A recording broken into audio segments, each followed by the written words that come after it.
What's up everyone, how are you all? Today we are back with another blazing Naruto story. What if Kushina survived and trained Naruto in secret, while the Leaf Village lied to him for years?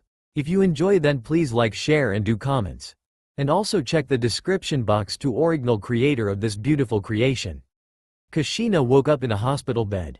She remembered Minato finishing the sealing jutsu and the Kyuubi was sucked into her son. She remembered being wounded as the Kyuubi screamed at being incarcerated yet again. She had thought it had been fatal. Minato said that it looked fatal. So why was she still alive? A nurse must have seen her eyes opened because she heard them talking about Sandaime. Sarutobi-sama would probably arrive soon with many questions that they hadn't had the time to properly answer the night of the attack. The night of Naruto's birth. Kushina was weak, but she was alive. And she wanted nothing more than to hold him in her arms. To protect him. She knew all about what it was like to be a young Jinchuriki. She knew what it was like to grow up alone. Nurse, Kushina rasped. Her throat and chest hurt badly. She didn't even bother trying to form chakra. She simply searched for a call button. She was still exhausted. Her heritage gave her incredible longevity and health, but she had been injured badly. It would take some time to completely heal. As much as she wanted to storm off and find her son, she would have to rely on others. The nurse came in and looked at Kushina. "You are an amazing woman, Uzumaki-san," the nurse said. "Nobody expected you to wake. When Sandaime-sama brought you in, you had internal injuries and suffered from severe chakra exhaustion." "Where is my son?" Kushina asked, grabbing the nurse's arm. "Where is Sarutobi-sama? Please, you must calm down, Uzumaki-san. Your injuries are severe." Kushina's temper flared. She knew that she should rest. Objectively, she knew that it was a bad idea. But she hadn't seen her son. Her husband had used a forbidden sealing jutsu that dragged him to hell to save them, and she thought that she had died. She knew better, but her temper got the better of her. "No, brain, me, my son," she screamed, forming chakra and channeling it into her body.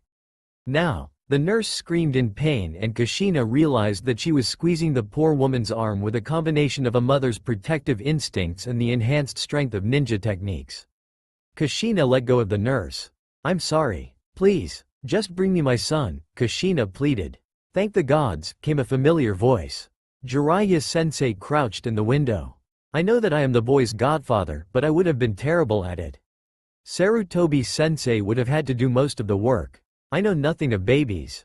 Jiraiya had his head hung in shame. He wouldn't meet Kushina's eyes. "Where is he, Jiraiya-sensei? Do you know?" Kushina pleaded. "Sarutobi-sensei is protecting him." Jiraiya stopped. Jiraiya turned away. He couldn't even look in her general direction. His favorite students had grown up, gotten married, and had a child. To top it off, they had asked him to be the boy's godfather. He knew his own faults. He knew that he couldn't be around the boy until he was older. He just couldn't. "I'm sorry. I'm so sorry." His voice was barely a whisper. Kushina was barely paying attention. Her body was screaming in pain from her exertion with the nurse. Jiraiya was sorry. Why wouldn't he be sorry for her? Her husband, his favorite student, had died protecting the village. It hit her then. Minato was dead. Not only dead, but dragged off by the Shinigami. She wept openly. Her son was alive. Her husband was dead. She was still excited about her son, but it was bittersweet without Minato. They were shinobi. They knew the risks, but she had always dealt with it in the long term by denying the possibility of their deaths.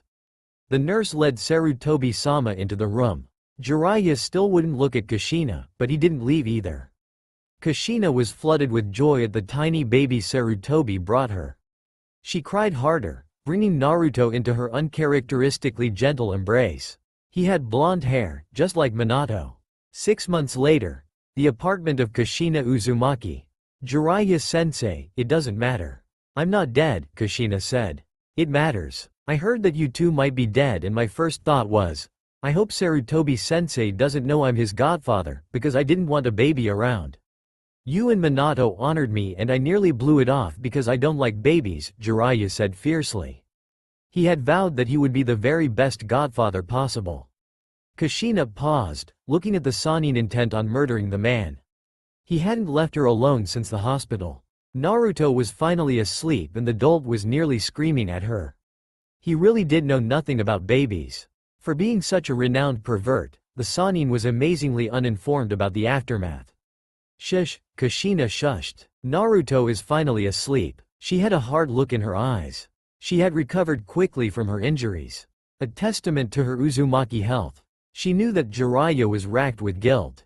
At first, she had been infuriated with the Sannin, but after several months she was mostly just tired. Jiraiya-sensei, you aren't helping. I'm exhausted. Naruto is definitely an Uzumaki. He has endless stamina and I don't have the energy to be mad at you anymore. We are safe within the village. Just go somewhere. Write your books. If you wake Naruto again, by all that is righteous and holy in this world I swear I will poison you and then beat you to death. I mean it. Come back often, but leave. Tsunade has been gone since the end of the war. You are fantastic with Genin, but Naruto is only a baby. But, I'm letting you off the hook, Jiraiya-sensei, Kushina said honestly. It wasn't the old lech's fault, really. It was like the scorpion and the frog. Just make sure that you come back around, she added. Jiraiya hung his head. They had had this conversation many times before, but he could tell that the red-hot habanero was no longer angry with him. He would have deserved it if she had held a grudge forever. He knew that, after the first time Kushina had forgiven him, he'd made the vow. He intended to keep it, but he couldn't fight her anymore. She was right. He hated that she was right, but he admitted it.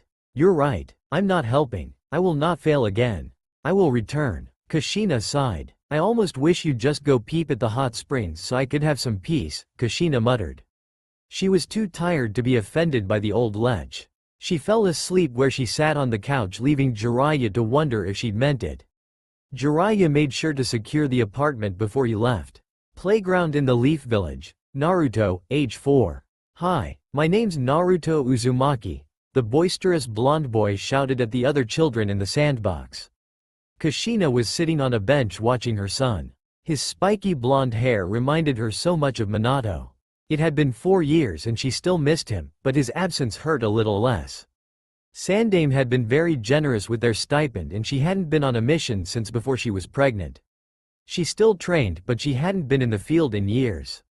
Every time she got restless, she would look at Naruto and the restlessness melted. She knew that he needed her. The other villagers always whispered and avoided him. It was supposed to be an S-ranked secret, but somehow it had leaked to the general populace that Naruto was the Kyuubi Jinchuriki. She understood their hatred. It was callous and uninformed, but she understood. At first, she had challenged the villagers who stared and whispered.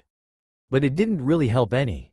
Naruto would just have to grow up and prove to them that he wasn't the Kyuubi. Her ninja friends, on the other hand, were much easier to persuade. She explained to them that Naruto was just a boy, that being the Jinchuriki didn't mean that he was the Kyuubi. She found out who her true friends were, not that she was surprised at who remained. Makoto Uchiha was one of them, although her husband wasn't.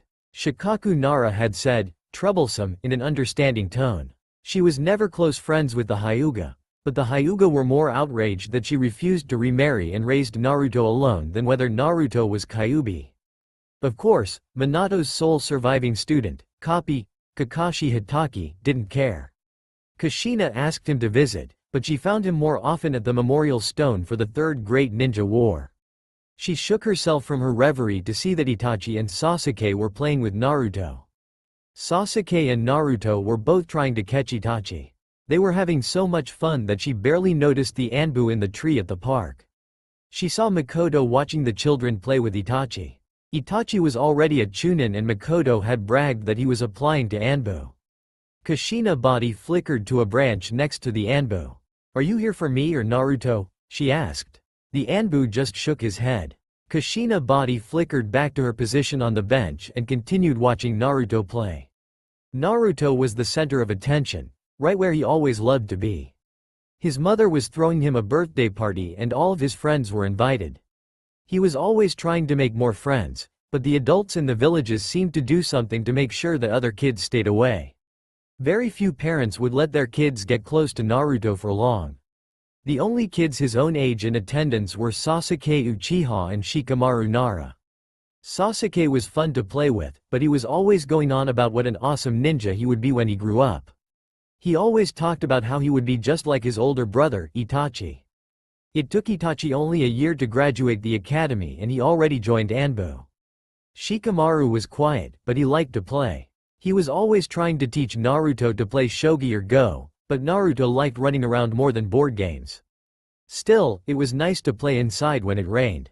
Shikamaru was also friends with Choji Akamichi, but Choji's parents weren't as understanding about the Kyuubi incident as Shikamaru's parents. Choji liked Naruto and didn't understand why he couldn't go to the party as well, since Kushina was reputed to cook enough food for even an Akamichi. It took some doing, but Kushina managed to get Jiraiya-sensei and Kakashi-chan to show up as well. Naruto liked Jiraiya. Whenever Jiraiya was in town, he brought Naruto presents and would spend time helping with pranking the villagers. Jiraiya was especially fond of pranks at the hot springs. Naruto loved to play pranks on the villagers. The villagers generally ignored him, but would sometimes get angry and curse him. Naruto hated being ignored more than being cursed. It made him feel so alone. But the villagers paid attention when Naruto pranked them. Anytime Kakashi caught him, Kakashi would lecture him about taking things more seriously, but Kakashi was always reading something that Naruto wasn't old enough to read.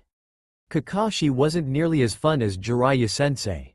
And Kakashi tried to stop his pranks rather than help. But Kakashi taught Naruto taijutsu.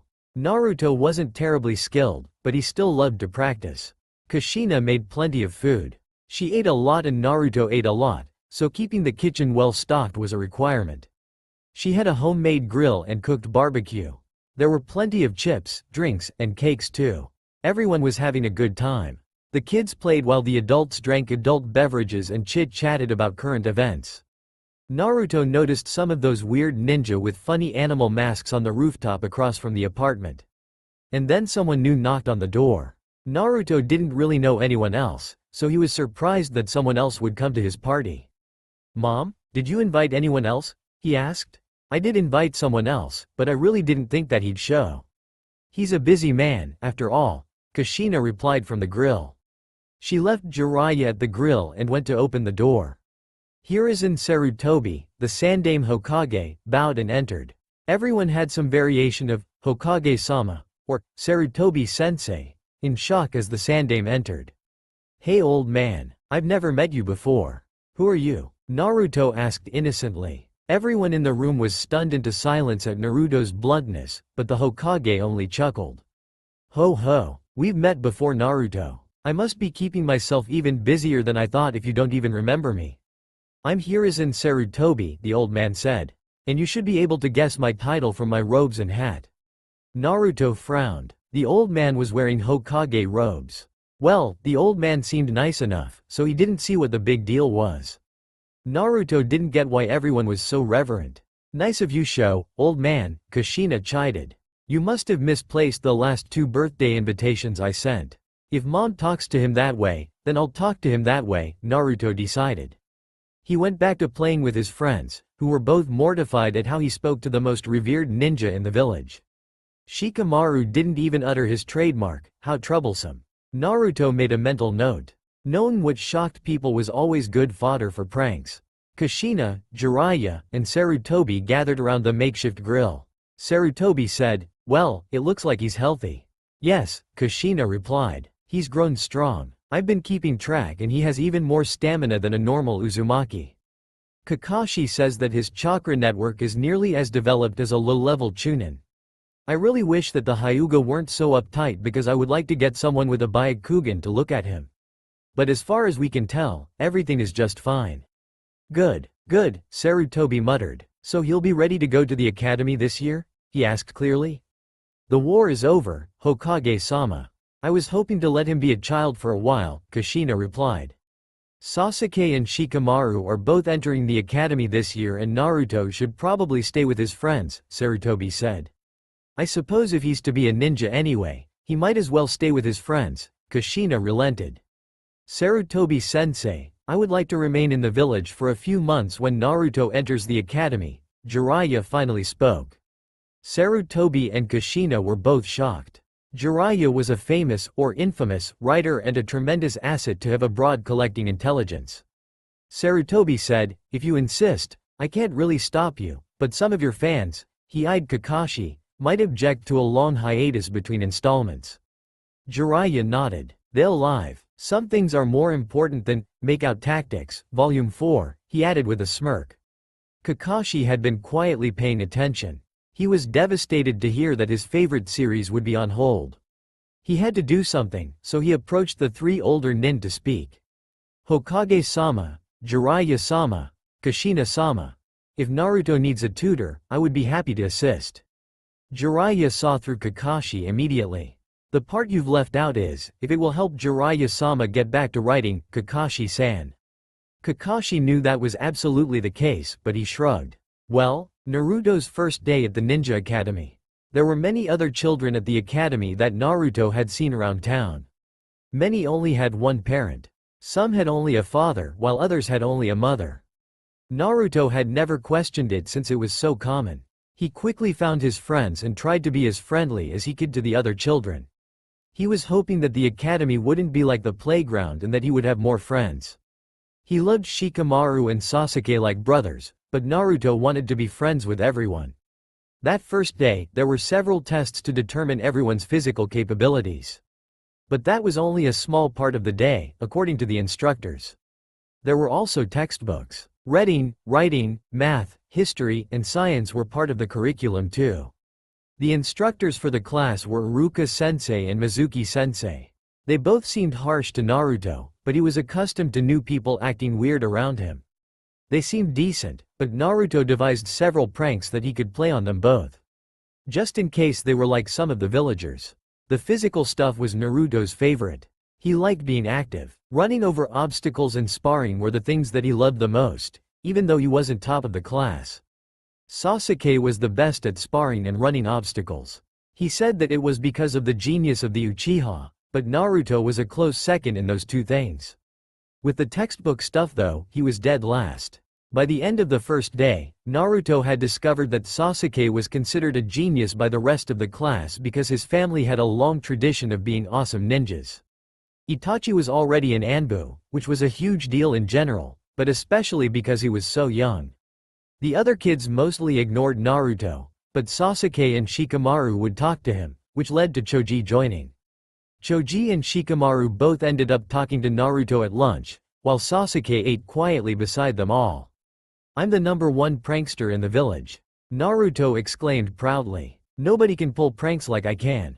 Oh yeah? Choji replied. Prove it. Pull a prank now. How troublesome, Shikamaru muttered, knowing that Naruto couldn't back down from a challenge, even if he lost.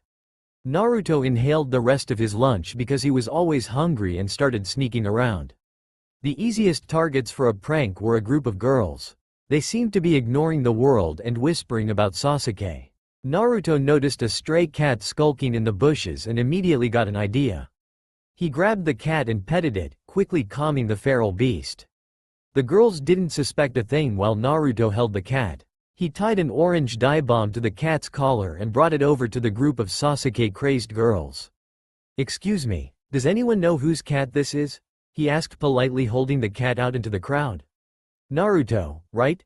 Asked one of them. Yep, that's me, he replied, smiling. Why would we know about some stray cat? She asked acerbically. That's what I thought, Naruto said as he triggered the dye bomb. A cloud of orange dye billowed out of the cat and enveloped all four girls, the cat, and Naruto. Naruto was already wearing his favorite color, so he didn't care about the dye, but the girls' clothes all turned bright orange as well as their faces and hair. Naruto just smiled and set the cat down while the girls were still in shock. The now boy covered head to toe in orange sat down next to Choji, who was laughing hysterically. That was really mean, Naruto-kun. But you got yourself too, so I guess it wasn't that bad. Naruto beamed. See? I told you I'm the #1 prankster in the village. Choji looked to Naruto and said, yeah, but those girls are about to murder you. Naruto's house, after school. You did what? His mom screamed. It's just dye. It'll wash out. Jiraiya tried calming Kushina. But it's his first day. She screamed, exasperated. Jiraiya's arms were crossed and he was leaning against a wall while Kushina paced, fuming. Naruto just smiled. His mother had a temper, but she always calmed down quickly when he smiled and put his hand behind his head. He struck the pose that he knew would calm her down and said, yeah. I had to show them who the #1 prankster is. Choji didn't believe me and the girls were all mean. Kushina calmed down quickly. He looks just like Minato. But Minato was so serious at this age, Kushina thought. See? They probably deserved it anyway, Jiraiya said. Kushina glared at Jiraiya. Damn, Naruto thought. The old perv is gonna screw this up for me if he doesn't shut up already. Naruto wasn't sure what perv even meant, but he was pretty sure that it applied to Jiraiya. Jiraiya-sensei, why don't we work on my homework? Naruto asked, deflecting as much as he could. That sounds like a great idea, kiddo, Jiraiya said as he quickly grabbed Naruto and bolted at Sannin speed out of there before Kushina could kill him with kitchen utensils. 1 month later. Erg, this is taking forever, exclaimed Naruto. It's so boring. Jiraiya had been exceedingly patient with Naruto, but he still thought, damn. What I wouldn't give to be on the road doing research. And I would love to see the next wave of kunoichi they'll send to tempt me into divulging village secrets. That's always a good time. Naruto-chan, we talked about this, Kushina cooed. Some ninja are good at some things and other ninja are good at others. But everyone has to work at it. You have to become good at hard work even if you have a Kekkei Genkei or you'll never be great. Sasuke was there too. He figured that passing up the chance to train with a legendary Sannin would just be stupid. And Itachi was out on a mission anyway. Even Sasuke won't be a great ninja if he doesn't put in hard work. And he's already the top of your class. But if he doesn't train, if he doesn't put in the effort, he won't get any better, Kushina said again. She must have repeated the lecture 100 times since Naruto's first day. But she only added the part about the Kekkei Genkei when Sasuke was around. Jiraiya nodded in agreement. Naruto, you can't just skip this stuff because it's hard. This is why I'm sticking around. To teach you how to learn this stuff even though it's boring. Kakashi was in the window. Jiraiya-sama, Kushina-sama. I've had an idea about how to improve Naruto's studying ability.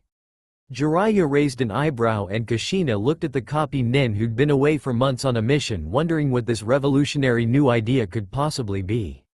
It struck me that you might be teaching Naruto things out of order, Kakashi continued. Naruto already has a wealth of chakra. He could probably do a certain jutsu with minimal instruction. It doesn't require much skill at all to use and could significantly multiply Naruto's study time, if my guess is correct. Jiraiya immediately understood, but it took Kushina a few seconds to understand. Minato had been the brilliant one. Kushina had just worked her tail off, night and day, to try to catch him. You're suggesting that we teach him a B-rank jutsu to help Naruto study math? Jiraiya laughed. You must really want me to get back to writing. Kakashi looked at the floor with his hand behind his head and smiled behind his mask. No, I was suggesting we teach him the forbidden version of a B-rank jutsu to study math. Yes, Sasuke thought. I'll learn something really useful.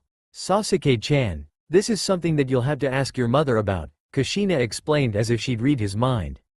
If you were a genin, then you could decide for yourself, but this isn't something that I'd feel comfortable teaching you. Sasuke was pissed, but he went home to ask his mother and Itachi about the study aid jutsu. We'll have to work on some other things first, but he'll be a first-rate student by next year, Jiraiya said. Several months later. Okay, Naruto, you got enough chakra control to try this. You're still dead last in your class, but with this, you'll be able to study at lightning speeds. Jiraiya exclaimed dramatically. Show me already, Pervy-sensei. Naruto asked excitedly. It's called Shadow Clone Jutsu, Jiraiya explained. Watch. He made the single hand sign for the jutsu and poofed into 2 Jiraiyas. See, they said in unison. Jiraiya-sensei, how does that help? Naruto was confused. First, learn the jutsu. Then we'll explain, the 2 Jiraiyas. It didn't take long for Naruto to figure out how to channel his chakra into the jutsu. His first successful shadow clone filled the entire study room with clones. There were legs and arms everywhere, mashing everyone against walls and floor. Naruto couldn't get the exact number of clones right, but he could easily make too many instead of too few. After several practice runs, Jiraiya took Naruto to the library. Jiraiya checked out as many books on speed reading as the library had. Naruto, make a shadow clone for each of these books. Then, each shadow clone will read a different one of them. Naruto didn't understand, but did as he was instructed. He was still at the bottom of the class and wanted badly to improve. His mother had said that as long as he passed, his ranking didn't matter, but he wanted to show everyone that he could be good at things too. After about 3 hours of reading, most of the clones had finished their books and were practicing the speed reading techniques at the end. Jiraiya announced to the gaggle of Narutos, "Okay. Now, disperse the clones, one at a time." Naruto tried, but ended up dispersing them all at once. He still didn't quite get the big deal about them. Jiraiya picked up a book at random and asked Naruto about it. Naruto answered the question correctly and Jiraiya picked up another book. And another. Until Naruto figured it out. "Everything the clones learn, I remember when they disperse," he said excitedly. "Now you're getting it, kiddo," Jiraiya responded. "Every day, after school, I'm going to have 10 or 20 books ready for you to read, starting with these books on speed reading. You are going to be so good at academics after just a few weeks that they're gonna think you're a genius." And then he muttered, "or cheating," under his breath and thought, which he kind of is. Taijutsu training with Kushina after school, several weeks later. "Why is Jiraiya-sensei leaving?" Naruto asked as he threw a wild punch. Kushina easily blocked it saying, "He has important work to do." Naruto tried a kick. "Writing his pervy novels? How do you know how pervy his novels are?" Kushina asked, knocking Naruto to the ground. "That's what everyone says," Naruto exclaimed as the ground knocked the wind out of him. Kushina sat down on the ground next to Naruto. "There's something that we need to discuss, Naruto." "Okay." Naruto was worried. His mother had never discussed anything seriously with him before. "It's about when you become a genin," she said. "Have you thought about who you'd like to be teamed up with and why?" Naruto thought for a few moments before answering. "I'd love to be with friends, but I wouldn't mind making new ones."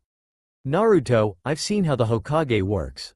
I can guess what the teams will be. Some of them are already set, but some of them aren't. The ones that aren't are going to depend on academy grades," she explained. "So?" Naruto asked. "Sasuke is first in your class. If Jiraiya and Kakashi hadn't helped you study, you'd be last. Then you and he would end up on the same genin team. But your grades are improving rapidly now, so that probably won't happen." "So?" Naruto asked again. "Well, you've always worked extra hard to compete with Sasuke.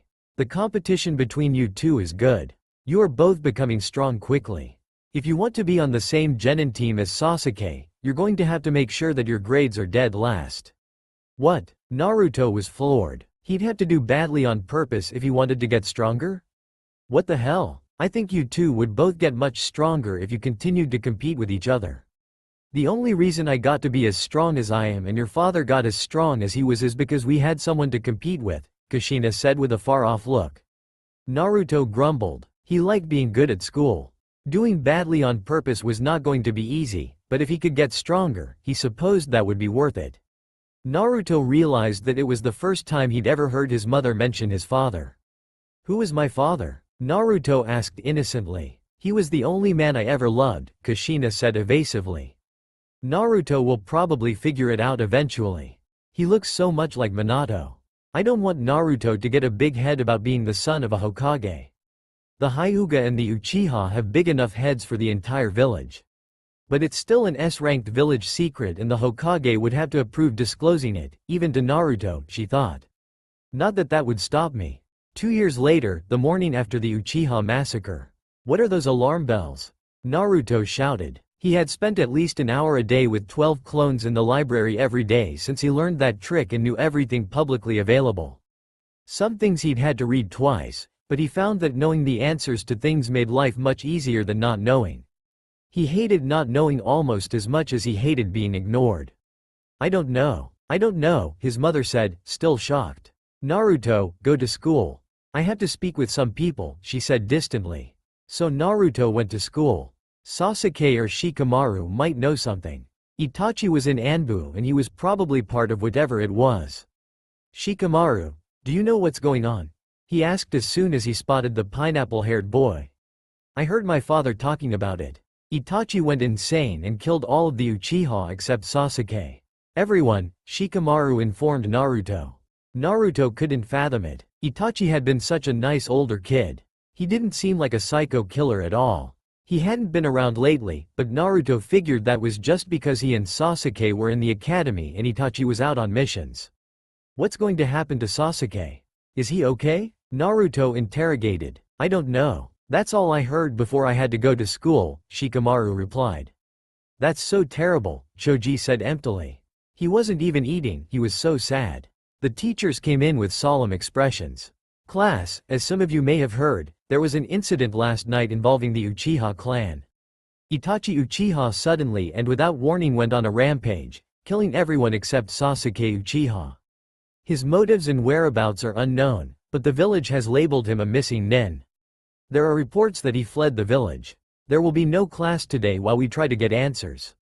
The two Chunin left the stunned class. Naruto didn't know where to go.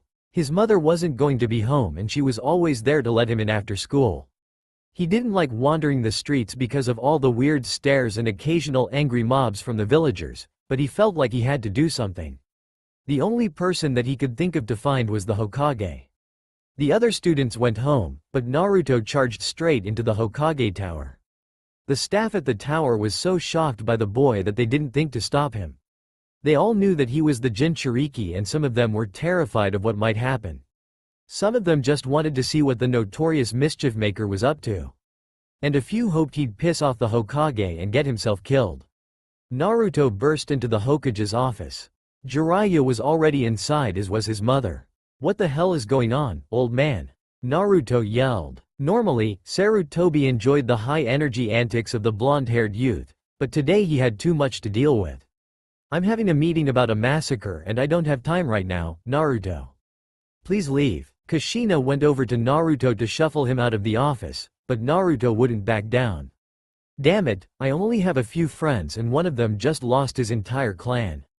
At least tell me where he is. He's in the hospital. He was under a genjutsu for a very long time, Naruto. He needs to recover, his mother explained. Well, what's going to happen to him now? Is he going to stay all alone at the clan's estate?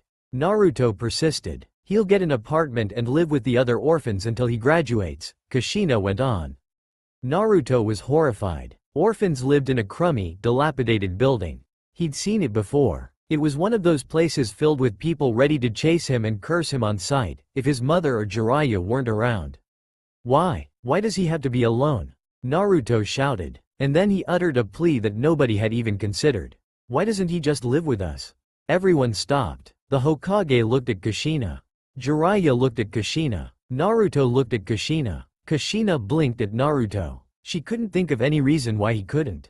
She'd been friends with his mother for years and he'd been playing with Naruto since before they could walk. Sasuke didn't have any family to object. She turned from Naruto to look at the Hokage. Why can't he just live with us? She asked the old man. The Hokage blinked. Twice. It would be better than the apartments, he finally said. You can talk to him when he wakes up. Hidden Leaf Hospital, Sasuke's room.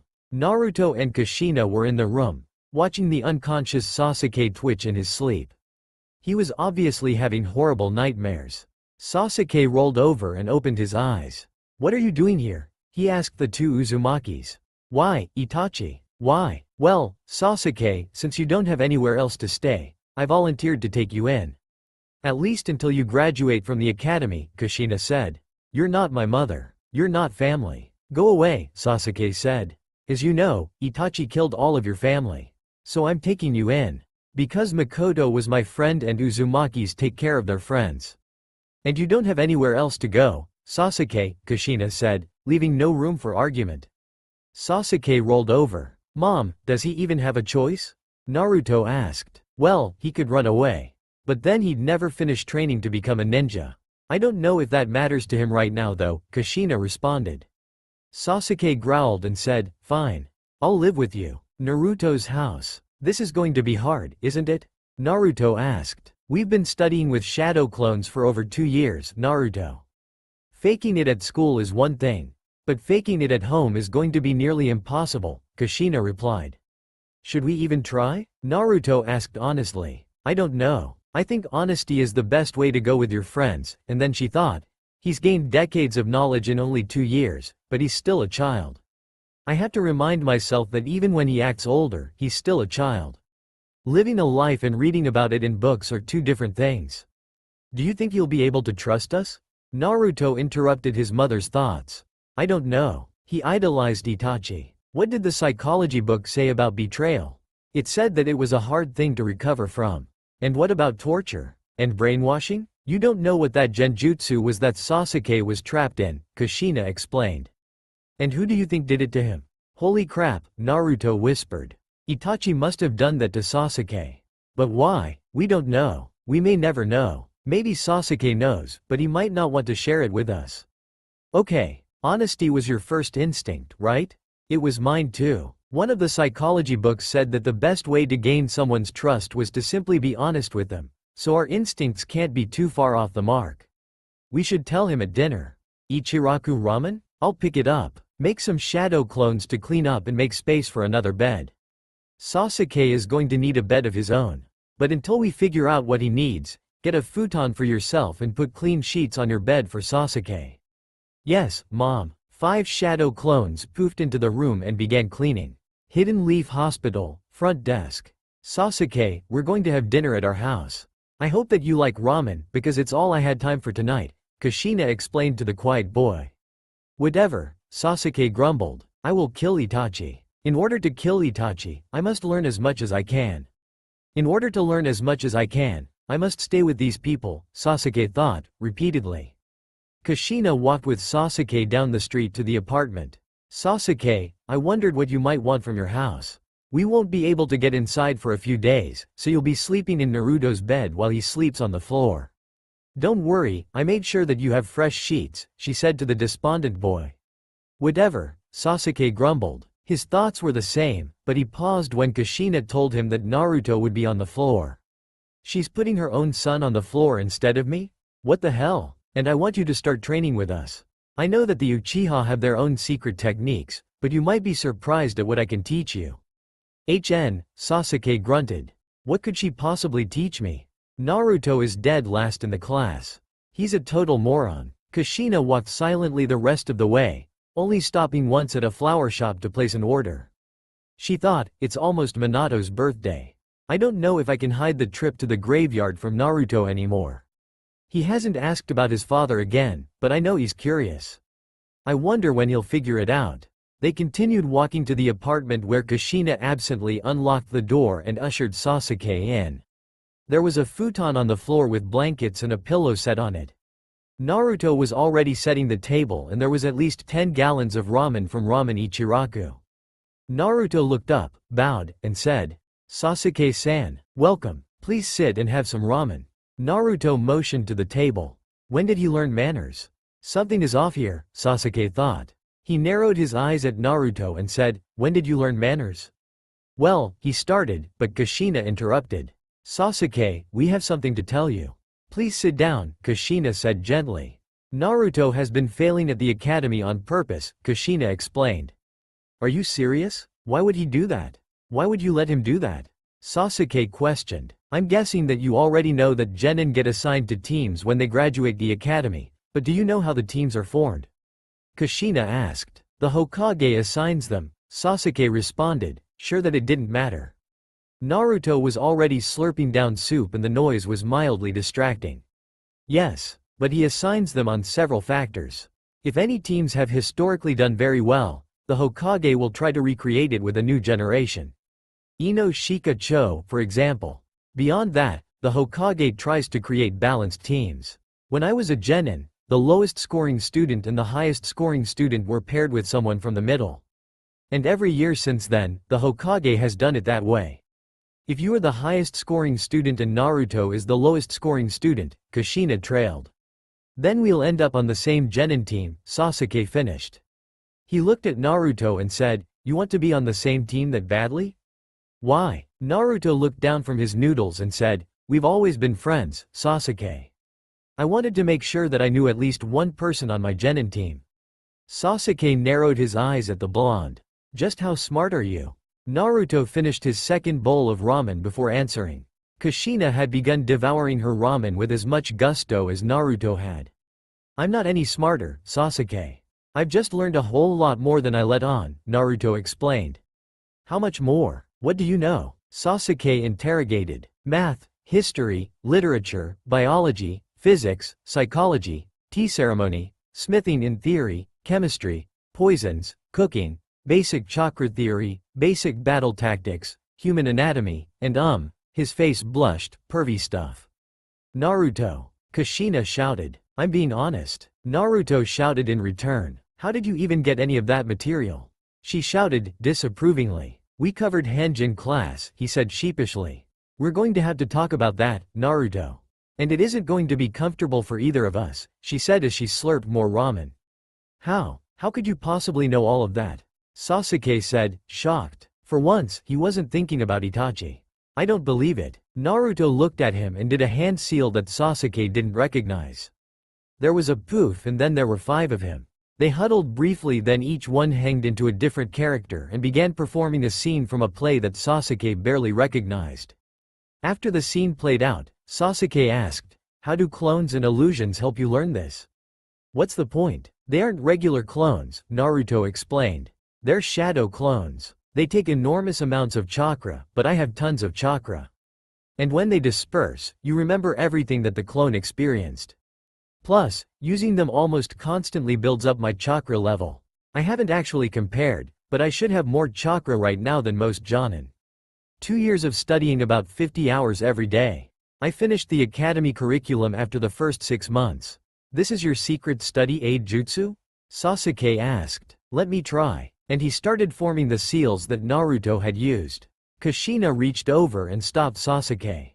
Later. You'll need to build up your chakra level first or you'll exhaust yourself and end up back in the hospital. We'll start work on that tomorrow. For now, just eat. You have school tomorrow. Ninja Academy, the next day. Naruto? Iruka-sensei asked. Naruto hadn't been paying attention. He was thinking about one of the books on torture recovery he'd read. He was still concerned about Sasuke. Huh? He said. He didn't really have to act distracted. It was boring stuff. Stuff that he'd covered long ago. He was genuinely bored. Tell the class what chakra is, Naruto, Mizuki-sensei said, annoyed. It's a combination of physical and spiritual energy that ninja use, Naruto rattled off without thinking. Sasuke elbowed him in the ribs and whispered. Idiot. Naruto thought, oh shit. I'm supposed to be dead last. What if they pick up on the charade? Gotta cover. And chakra is how you do cool jutsu like fireballs, he exclaimed, excitedly. The reality was that he thought fireballs were cool and he was excited to try them, but he knew that he needed a strong foundation in the basics before he started learning those things. And he didn't know anyone who would test his chakra affinity, so he didn't even know if he could do a fireball. But mostly, nobody would teach an academy student anything useful like that. Even Jiraiya-sensei and his mom told him to master the basics first. Mizuki-sensei responded, yes, Naruto. But chakra has many uses aside from just ninjutsu. There's also genjutsu, taijutsu applications, and medical jutsus. Naruto tuned him out again. One of his clones was in the library reading up on what little was available on genjutsu. He hoped the clone would finish soon and disperse so that he would have something else to think about. Shikamaru watched Naruto and Sasuke's brief exchange. He had gotten very good at analysis. His father was still better, but he was very good. Sasuke and Naruto were up to something. During lunch, Shikamaru made sure that he was alone with Naruto and Sasuke. Okay, what's going on? Sasuke and Naruto looked at each other. If I slip up again, he'll probably figure it out anyway, Naruto said. You can't unring a bell, Naruto, Sasuke said. Shikamaru, you can't tell anyone. Not even Choji. Not until we're all at least genin. Okay? Naruto asked his friend. It's your secret. If you can't manage to keep it, it's not my fault.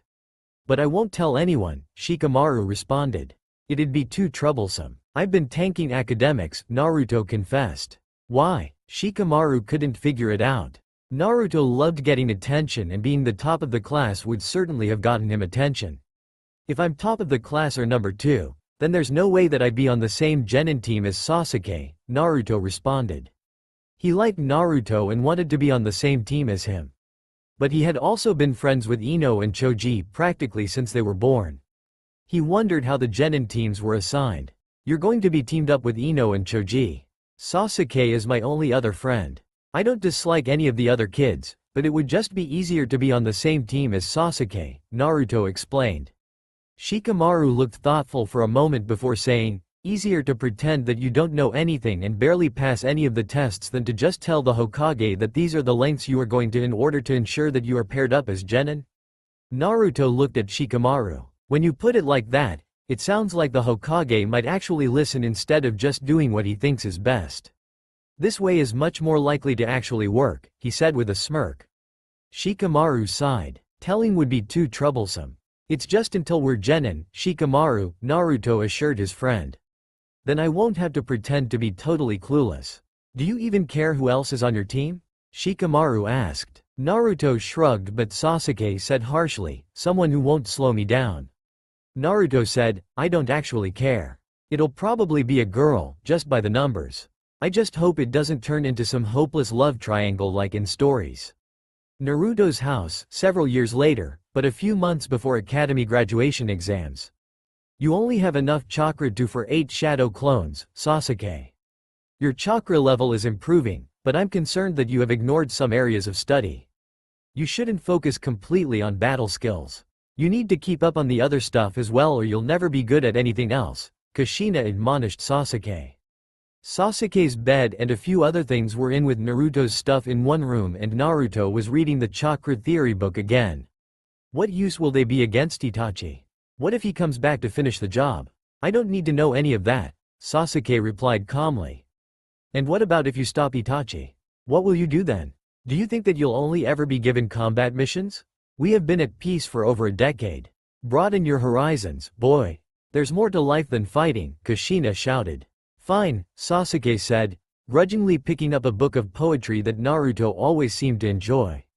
Naruto felt a clone disperse. He had gotten his hands on an old enemy bingo book from the Third Great Ninja War. Naruto looked at Sasuke and decided to do something to cheer him up. Something that would probably spark a conversation with at least his mother and the Hokage. After Kushina left, Naruto said, Hey, Sasuke. Do you have enough chakra for a shadow clone right now? I want to do something and I'd like your help. Sasuke looked at Naruto, annoyed that he was interrupted. Fine, let's just hurry up. Naruto and Sasuke went out to Naruto's secret hiding spot behind a hardware store. Naruto grabbed buckets of paint and handed 2 to Sasuke. We're going to make a statement to the village, Sasuke. He smiled evilly. Sasuke was keeping watch while Naruto painted graffiti and swirls on the first 3 Hokage's faces. He left the 4th untouched. With Sasuke on watch, the pranksters spotted the Chunin before they were close enough to see the boys. Naruto, incoming. Let's go, Sasuke said calmly. It's no fun if they don't know it was me, Sasuke. Get out of here. I'll be fine, Naruto said. You'll get in trouble, Naruto. Come on, don't mess around. Let's go. It's the fastest way to see the Hokage. I have questions that only he can answer. I need you to tell my mother that I did this to talk to him. Please, Naruto pleaded. Fine, Sasuke said as the clone dispersed. 2 Chunin approached and Naruto said, well, let's get this over with. Take me to the old man. Naruto, flanked by the 2 Chunin, went straight to the Hokage tower where Sarutobi was waiting, smoking his pipe. Leave us. I want to speak with Naruto alone, the old man said to the Chunin. Mom should be here soon. I don't want to have this conversation twice. But tell me, am I right? Sarutobi raised an eyebrow under his hat. Right about what, Naruto? Minato Namikaze was my father. Naruto brought out a beaten and weathered book with 1-page dog-eared and tossed it to the Hokage. It was the bingo book that his clone had been reading earlier from the Third Great Ninja War. There isn't much personal information about him in any of the history books, but I found this earlier today. He's 16 in the picture. I look just like him. When I first saw it, I thought, why am I in a bingo book from so long ago? Kushina arrived at the top of the tower where Naruto and Sarutobi were talking. Sasuke had told her that Naruto was seeing the Hokage and she'd seen the graffiti on the monument. She figured that Naruto knew about his father. Naruto, are you all right? She asked. Naruto just looked hurt when he faced her. Why was it such a big secret? Couldn't you have just told me? There's more to it than that, Naruto, Sarutobi spoke up. He wanted you to have a normal life. Kushina looked at Sarutobi as if she wanted to kill him.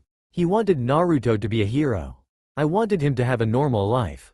Naruto looked at his mother. What? I knew that you would have to grow up to become a great shinobi. That it would hard and lonely. But I want you to have friends. I want you to have fun and enjoy life. I want you to know love.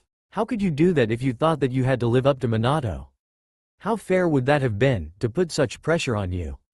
Kushina started tearing up. It would be too cruel. She started sobbing, letting it all out for the first time in 13 years. I couldn't do that to you. You're all I have. Naruto had never seen his mother cry. He didn't know what to do, how to respond. He wanted to be mad. He wanted to be pissed that they kept something like this from him. But seeing her in tears, he just couldn't be angry. It hurt him to watch her suffer and to know that it was because of him. His childish outburst, his stupid mouth. Naruto, Sarutobi interrupted. This was a secret that was meant to protect you. Are you familiar with the Hyuga clan? Naruto turned. Hinata is in my class, but I don't really know much about them. How is this relevant? Just pay attention. Several years ago, a rival village sent ninja to collect the Hyuga's Kekkei Genkei. They kidnapped the heir to the clan and tried to blackmail the clan head. The heir, Hinata, was only 4 at the time. She was a target because of her clan. Because of her affiliation with the Hyuga. We made sure that any enemies that Minato had wouldn't target you by hiding your affiliation. Sarutobi tapped his pipe and took another drag before continuing. It wouldn't be wise to advertise your lineage because you only have yourself, your mother, and now Sasuke Uchiha for protection. Kushina is a formidable kunoichi. He turned to Kushina, who should come back to active duty, by the way, and turned back to Naruto, but there is only so much that she can do if it gets out. You should be safe at home, but you never know who will decide to sell this information to a potential enemy. Kushina had been composing herself after her emotional breakdown, but she looked up at the Hokage and choked out, I want his things back. Sarutobi thought, I should have known she would. You know that I can only give you his civilian things. His ninja gear is sealed in the vault. She composed herself. Her voice was hard now. That's all I care about anyway. And there is a kunai as well. Just the one. It has sentimental value. Sarutobi nodded, leaving the two alone atop the tower, and prepared to have Minato's things removed from the storage vault. Naruto looked at his mother and said, I'm sorry for hurting you, Mom. Kushina just hugged him silently. Naruto's house that evening. Why are you putting up pictures of you and the 4th Hokage, Kushina-san?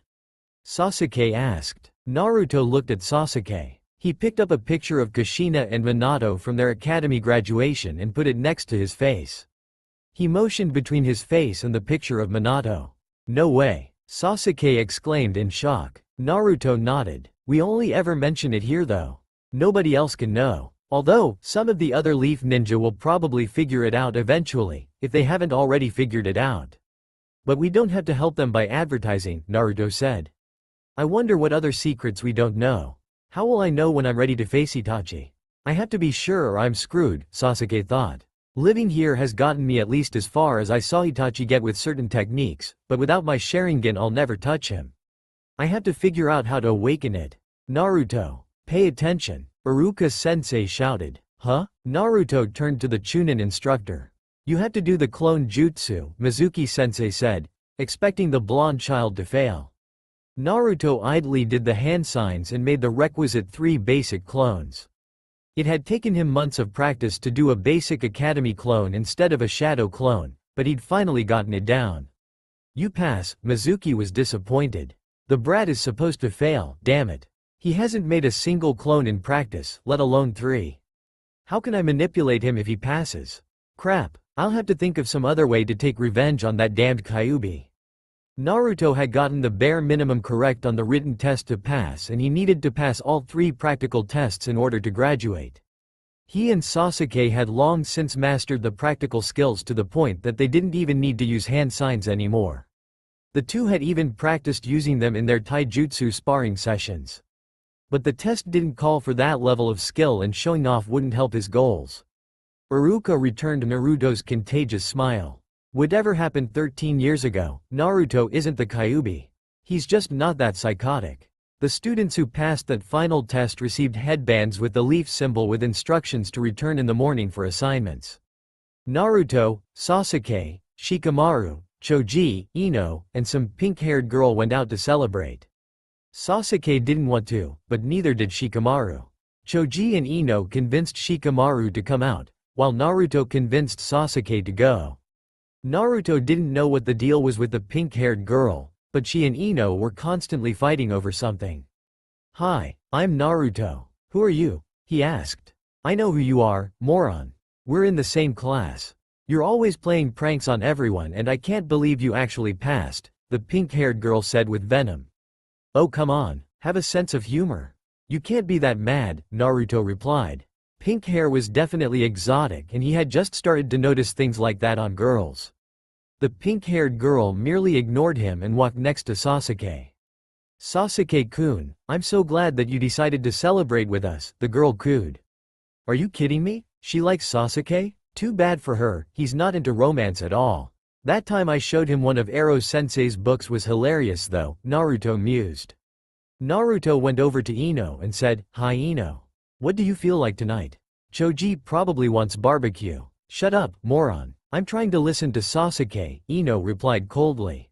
"Oh, come on. Is every girl in the village obsessed with him or is someone playing a massive joke on me?" Naruto thought. Screw it. I'll just focus on becoming Hokage. That'll teach them for pulling this kind of joke on me. The group was stopped by a man about 50 years old with strange markings on his face and long, spiky, white hair. "This year's graduating class, huh? Who've we got here?" Jiraiya asked. Shikamaru bowed and said, "It's an honor, Jiraiya-sama. I am Shikamaru Nara. This is Choji Akamichi, Sasuke Uchiha, Sakura Haruno, Ino Yamanaka, and Naruto." "Hey, Ero-sensei, how's the latest book?" Naruto interrupted with a smile. Sakura shouted, "You can't talk to one of the legendary Sannin like that, you moron." Jiraiya chuckled. "You're absolutely right, Sakura-chan, right? He should be more respectful of his elders." "Shut it, Ero-sensei. Or I'll tell them about that time you took me to the hot springs and..." Jiraiya clapped a hand over Naruto's mouth smiling nervously. "The class clown, moron knows Jiraiya-sama?" Sakura sputtered. "And has blackmail material on a Sannin. Weird," Shikamaru thought. Sasuke maintained his usual calm demeanor, but everyone else was shocked into silence. "Let me buy you all dinner," Jiraiya said, keeping his hands firmly wrapped around Naruto's mouth. Choji was the first and most eager to reply, "We would be honored, Jiraiya-sama," with a bow and a smile in his eyes. At the barbecue restaurant, Jiraiya emptied his wallet paying for a meal that included both Naruto and Choji.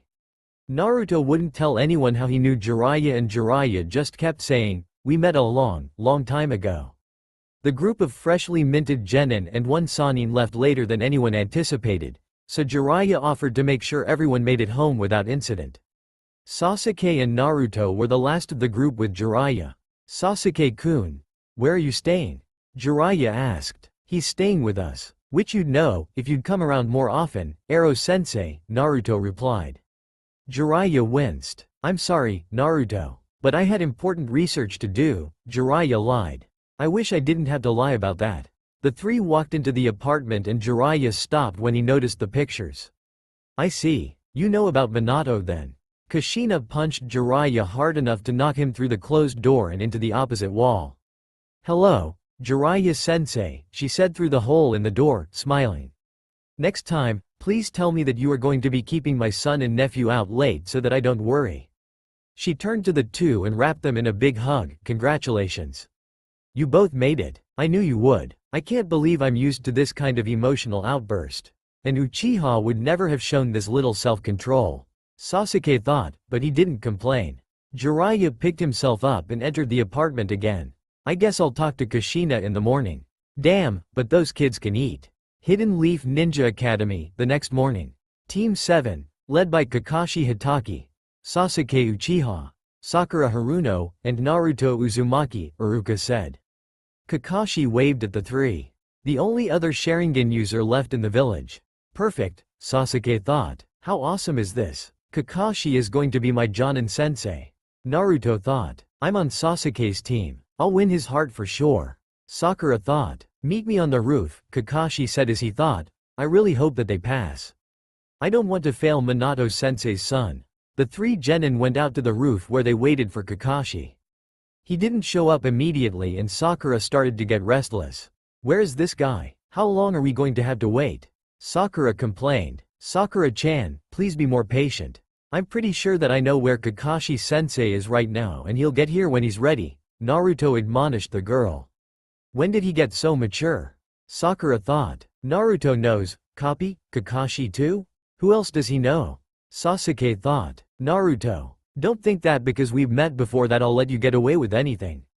Kakashi said sternly. Yes, Kakashi-sensei, Naruto said, startled. Now that you're all here, we should all introduce ourselves. Start off by telling everyone your name, your hobbies, your dreams, and your goals, Kakashi said. Sakura-chan, was it? You first. Well, can you show us what you mean, Kakashi-sensei? I'm not sure I understand what you want, Sakura said. Okay, my name is Kakashi Hitaki. I have many hobbies but I like to read. My dreams died. My goal is to make sure that you are all worthy of being ninja of the leaf. Your turn, Sakura-chan. The pink-haired girl was a little stunned at how jaded the Jonin's answers seemed, but collected herself after a moment. My name is Sakura Haruno. My hobbies include flower arranging and, she mumbled something that only Kakashi managed to hear. My dream is to win the love of a certain someone. My goal is to be noticed by a certain someone, she blushed profusely. Naruto rolled his eyes. So much for avoiding romantic entanglements, he thought. I'll go next. My name is Naruto Uzumaki. My hobbies include learning everything about everything and eating delicious food like ramen. My dream is to become an even greater Hokage than the fourth. My goals are to help my teammates and to be acknowledged by the village, Naruto said, striking a determined pose. Since when do you learn anything, idiot? Sakura said incredulously. You'd be surprised, Sasuke said, rolling his eyes. My name is Sasuke Uchiha. I don't have any hobbies. I don't have any dreams. My goal is to grow strong enough to beat and capture or kill a certain man, Sasuke said. It's Itachi, Naruto whispered to Kakashi. Shut up, Naruto, Sasuke screamed. You think he doesn't already know? That was for Sakura, Naruto replied, winking to her. Kakashi just looked at the three genin and smiled. They're so young. They're lucky that we aren't at war. There will be plenty of time for them to grow up. Okay, that was great. I'm glad we had this little talk, but you should know that you aren't officially genin yet. There's still one more test that you have to take, and if you don't pass, you'll have to go back to the academy, Kakashi explained. The three genin were silent, waiting for the Jonin to explain. Meet me at training ground 17 tomorrow at 8 o'clock. It's going to be extremely physical, so make sure that you don't eat anything for breakfast. You don't want to throw up. See you tomorrow. He smiled and waved before a puff of smoke replaced him and he was gone. Naruto turned to his new team, frowned, and said, that isn't right. What do you mean? Sakura asked. If it's going to be that physically demanding, we should eat only certain types of food that will make sure that we have energy, but won't take long to digest, like fruits and vegetables, Naruto explained. How do you know that? You failed biology, Sakura said. Yeah, on purpose, Sasuke said. Stamina Freak here knows more about nutrition than most doctors. What? How can you defend him, Sasuke? Sakura shouted. Because I've seen it. I've been living with him since the massacre. He'd have graduated years ago if his mother would have let him, Sasuke explained. No, that would make him some kind of genius. There's just no way. Sakura tried to reconcile what she'd seen of Naruto at the academy with a super genius who knew so much and she just couldn't do it. Not a genius, Sakura-chan. Just determined, Sasuke said cryptically. I'll tell you all about it after we pass that test tomorrow, Sakura-chan, Naruto reassured. Sasuke-kun trusts the idiot? I don't know about this, but I guess if Sasuke-kun trusts him, I'll trust him too, Sakura thought. Oh, shit. Kakashi already knows, Naruto paled. It was his idea in the first place, Naruto continued. Sasuke and Sakura both stared at him. Training ground 17, the next morning. Sakura-chan, did you eat breakfast like I explained? Naruto asked as she arrived. Even though Kakashi-sensei said not to eat anything, yes. I ate some fruit, Naruto. She had to admit that she felt much better than if she hadn't eaten anything. The three waited for several hours alone at the training ground. Naruto and Sasuke argued about training while they waited. But Sasuke refused to waste energy before the test, so Naruto practiced taijutsu by himself. When did his taijutsu get so good? Sakura thought as she watched Naruto practice. His moves were never that clean at the academy. Just what the hell is going on here? She wondered. "I've failed over 20 teams," Kakashi said calmly, perched on a post. "Are you that confident in your abilities, Naruto?" "I got bored, Kakashi-sensei. But I'm pretty confident too," he responded. "Well, is everyone ready for the test?" Kakashi asked. "Yes," the genin responded enthusiastically. Kakashi raised 2 bells and explained, "Your test is to get these bells from me. There are only 2 bells though, so only 2 of you can pass." The genin were all shocked at that. "You'll have to come at me with everything you've got. Don't hold back or there's no way you'll be able to pass."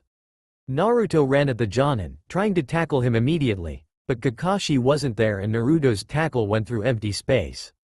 "I didn't say, go, yet, Naruto," Kakashi wagged a finger at Naruto. "Then say, go, already," Naruto grumbled as he stood up. "Go," Kakashi said. Sakura jumped behind some trees. Sasuke did the same, but left behind a shadow clone and 2 regular clones. Naruto just swarmed the entire open space with dozens of shadow clones while he moved around. "You want to face me head-on?" Kakashi said. "That's not a good idea," as he formed hand signs faster than the genin could follow. Fire Style. Grand Fireball Jutsu.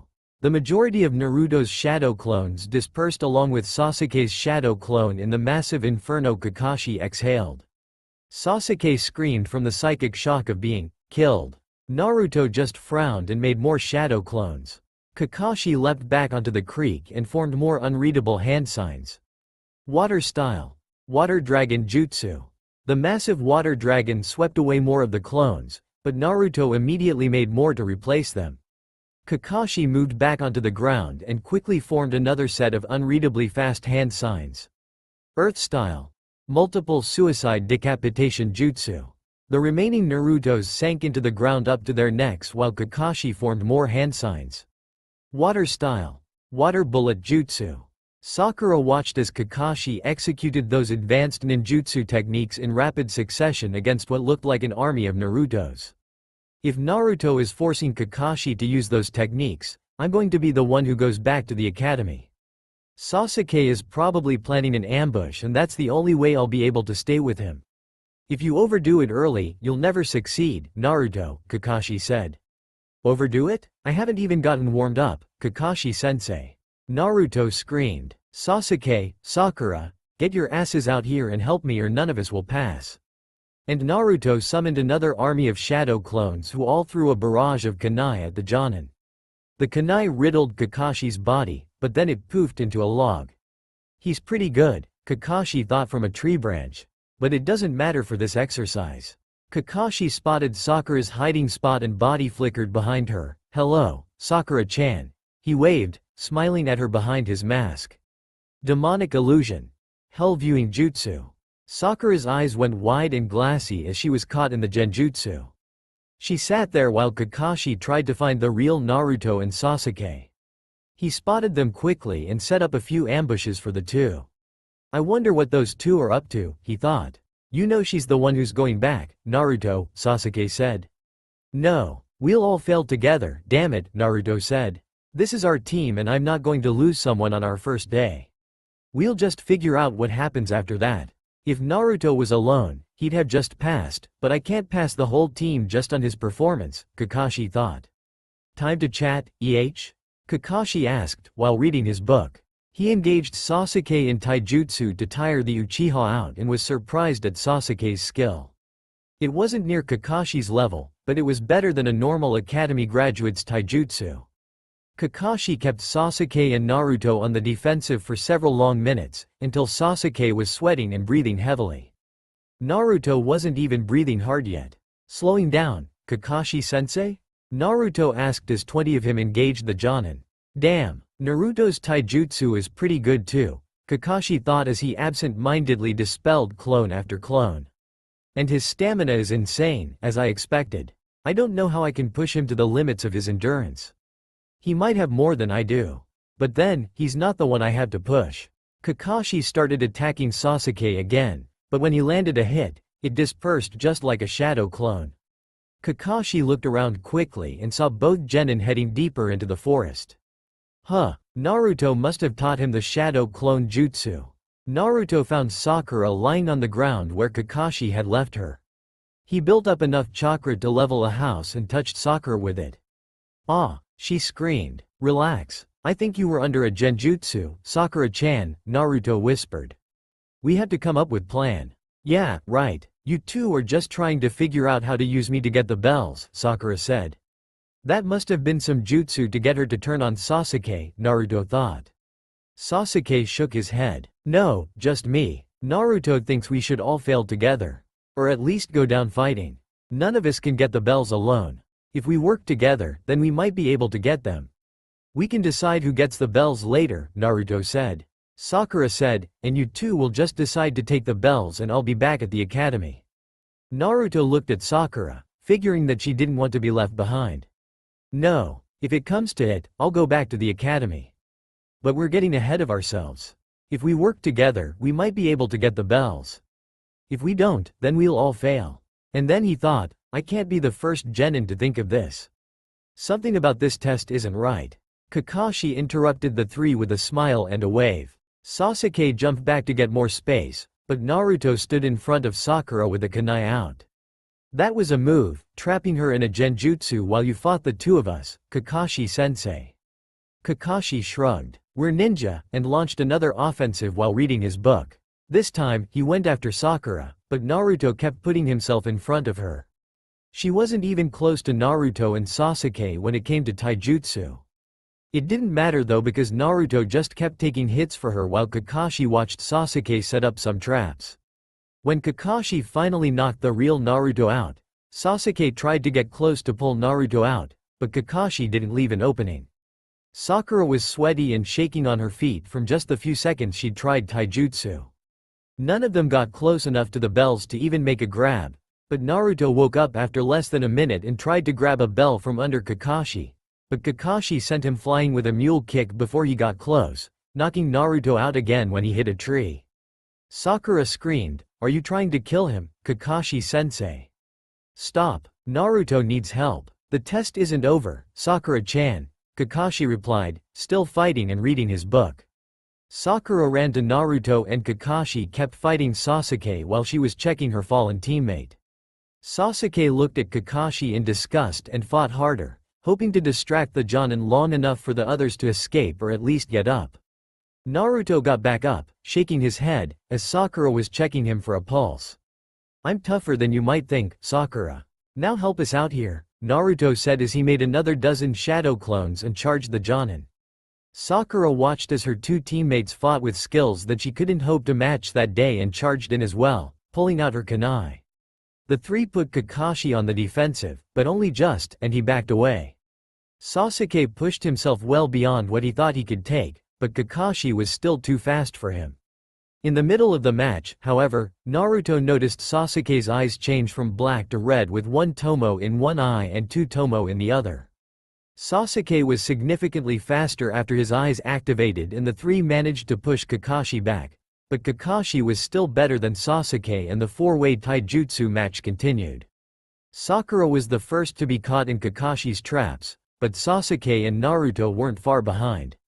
As the three swung in their respective nets, Kakashi held up a hand and said, "That was an intense workout, wouldn't you say?" Sasuke even activated his Sharingan, "But I think it's time for us to take a break and have some lunch." "Unfortunately, Sakura, since you did the worst this morning, you shouldn't get any, but Naruto broke the rules, so you'll get his instead." Kakashi cut them all loose and brought them to the entrance of the training ground where he brought out two lunches and tied Naruto to a post. "I'll be back, so hurry up and eat," Kakashi said and then poofed. "I'm freaking starving," Naruto said as he watched the other two eat. "You shouldn't have jumped the gun," Sakura said. It was hard to stay mad at him after he took such a pummeling for her, but she couldn't shake the image of him as the class clown. "Screw that. We all need to be strong if we hope to get those bells. We really can't do this alone. I have some ideas for how we can work together better too," Sasuke said as he fed Naruto some of his lunch. Sakura was hungry, but if it hadn't been for Naruto, she'd be the one tied to the post and she'd be starving instead of just hungry. She sighed and said, "You're right," as she gave Naruto some of her lunch as well. "What are you doing?" boomed Kakashi. "We're not going to let Naruto starve just because he broke a stupid rule," Sakura said. "Oh?" Kakashi asked. "We can't beat you without him," Kakashi-sensei, so yes, we disobeyed, Sasuke said. In that case, you all, Kakashi paused, pass, with a thumbs up. The three genin looked at him, confused. Those who break the rules are trash. But those who abandon their comrades are worse than trash, Kakashi explained. This test was never about who got the bells. Kakashi pulled out his own lunch and another for Naruto before untying him. I was surprised that the Hokage put you all on the same team. Naruto should be at the top of the class and the teams are usually balanced, he said sitting against a log. Sakura is number 1 in academics and Sasuke is number 1 in practical. I can't believe that you were dead last, Naruto. Naruto and Sasuke both looked at Kakashi and Naruto said, I tanked academics and practical so I get teamed up with Sasuke. Kakashi smiled and said in shock, you've got to be kidding me. Sasuke said, nope, while Naruto just beamed a smile. Sakura was just confused by the exchange. Kakashi-sensei, why would you think Naruto would be at the top of the class? He's always pulling pranks and barely passed anything the entire time he was at the academy. I helped Naruto when he was first starting at the academy. I showed him a way to study so that he would be able to do very well. It's something that only someone with a very high level of stamina could pull off though, Kakashi said. Sakura thought and ate for a few moments before asking Naruto, does it have to do with the weird clones that you make? Kakashi interjected, oh ho. You're a sharp one, Sakura-chan. Sasuke made just one and when you dispelled it, he was in pain for a moment. Which must mean that anything that the clone experiences, the original will experience when the clone dispels. And Naruto pumps out shadow clones like they don't cost him anything, which means he must have not only absurd stamina, but immense chakra reserves, she mused. How long have you been using shadow clones to train, Naruto? Since about the middle of our first year, he said. If you averaged 20 clones a day, you'd have covered the entire curriculum in no time. Why didn't you graduate early? Sakura wondered aloud. Short version. Mom wouldn't let me. She said we aren't at war and there's no reason to cut my childhood short, he explained. Then Sakura realized something else. Kakashi dispelled hundreds of your clones. Why didn't that hurt you? It did. I just didn't pay attention to it, he smiled. Not only is he a stamina freak, but he gets killed hundreds of times as part of his battle tactics and doesn't even flinch. There is something seriously not right about Naruto, Sakura thought. Team 7 had completed their 27th D-rank mission in only 6 days. Sakura was exhausted. Between the back-to-back missions every day and Sasuke and Naruto's insistence on training every night, she could barely move when she got home at night. The day Kakashi met them for the normal morning update on missions and simply said, today, we're taking a break to visit the village monuments, she broke down in tears and hugged the Jonin. She didn't care that she'd racked up a month's worth of mission pay in only a week, she was just glad for the forced rest. And this is the Hokage monument. Naruto, would you like to tell everyone why you come up here so often? Kakashi said as the quartet stood on the side of the cliff. Kakashi had given them the tree climbing exercise on their second day, so they were all practicing vertical surface walks on the Hokage monument. Well, it used to be because I could see the whole village and everyone would have to look up to me. I really liked the idea of being admired by the village instead of the weird looks everyone always gives me. But, after a while, I got used to the calm up here. It's very quiet. I also talk to them sometimes, Naruto explained. Of course, he's got a screw loose. Such a freak, Sakura thought. After the second week of relentless missions and training, Team 7 visited the empty Uchiha compound. Sakura was surprised that she wasn't as exhausted as the first week. She was stronger and faster due to the training, but her chakra level was also increasing. She was still exhausted at the end of every day, but she wasn't so tired that she slept in her clothes that second week. This is where Itachi killed my cousin. This is where Itachi killed my aunt and uncle. This is where Itachi killed my other cousins, Sasuke narrated the tour. When they got to Sasuke's house, he stood outside, frozen. You don't have to do this, if you don't want to. We can do something else. Whatever you want to do that isn't training or missions, Sasuke, Naruto soothed. No, I want to show you this. I want you all to know, Sasuke said. He reached out and slid open the door to his home, the memories flooding back as if it had been yesterday. This is where I found Itachi S, standing over our parents' W, with his sword C, covered in their blood. This is where he told me that if I wanted to live, I should run away. And this is where he trapped me in Tsukuyomi. Sasuke's voice got hard when he said the last part. For 3 days. I had no idea. No wonder he constantly trains. How awesome is he? Sakura thought. After another week of missions and practice, Sakura was actually able to get into pajamas before bed instead of just stripping off her gear and collapsing into a heap. She was surprised when Kakashi met her at her door at the end of the week though. Kakashi-sensei, what's up? Sakura asked. Tomorrow is a day off and it's your turn to decide what we do. What would you like to do tomorrow as a group? Kakashi asked. But no training or missions. Sakura thought for a few minutes and realized that with the amount of mission pay they were racking up, she had a whole lot of money to burn. Shopping, she said firmly. And maybe a trip to the spa. Kakashi smiled reluctantly and said, it's your day, so shopping it is. Meet at the normal place at the normal time and we'll all go together, before poofing away. And that was how Team 7 went on a shopping spree with Sakura. The boys were bored senseless and Naruto asked if he could spin off some shadow clones to do some training, but Kakashi told him that they were to stay together all day. Then Sakura took them all to the spa for facials, manicures, pedicures, mud baths and massages. She felt it was a very relaxing day. The boys came around after the massages. The Hokage's office. I'm sorry, Kakashi, but there aren't any more D-rank missions. You'll have to wait for more, do some training, or take a C-rank mission, the Hokage explained. The other Jonin are angry that you've taken so many missions, so even if more missions come in, I'm afraid that I'm going to have limit the number that you can take in a month. The 3 genin were looking at Kakashi like they just caught him with his hand in the cookie jar. I knew it, Sakura thought. Why has he been pushing us so hard on this easy stuff? We need to step it up and take something fun, Naruto thought. Finally, no more crappy, catch my missing cat, missions, Sasuke thought. Kakashi had his hand behind his head. Well, I guess we can do some training for a few days while I figure out if we're ready for a C-rank mission. Kakashi smiled through his mask. Kakashi's idea of training, however, was not skill improvement. He decided to ask the other Jonin if they could work together on their missions. Kakashi had to agree not to split the pay, however, which meant that Team 7 spent the week working for free. A fact that did not escape Kushina. Kakashi's apartment. Kakashi-chan, just take a C-rank mission. Naruto and Sasuke have been asking you for at least a week. You're making them work for free. And I don't know how much more of their training poor Sakura can take, Kushina lectured. Kushina-san, we aren't at war, so I'm taking things as slowly as I can, Kakashi countered. By doing 5 missions a day? Are you trying to break records? Kushina interrogated. Naruto has the stamina to handle it and so do the others.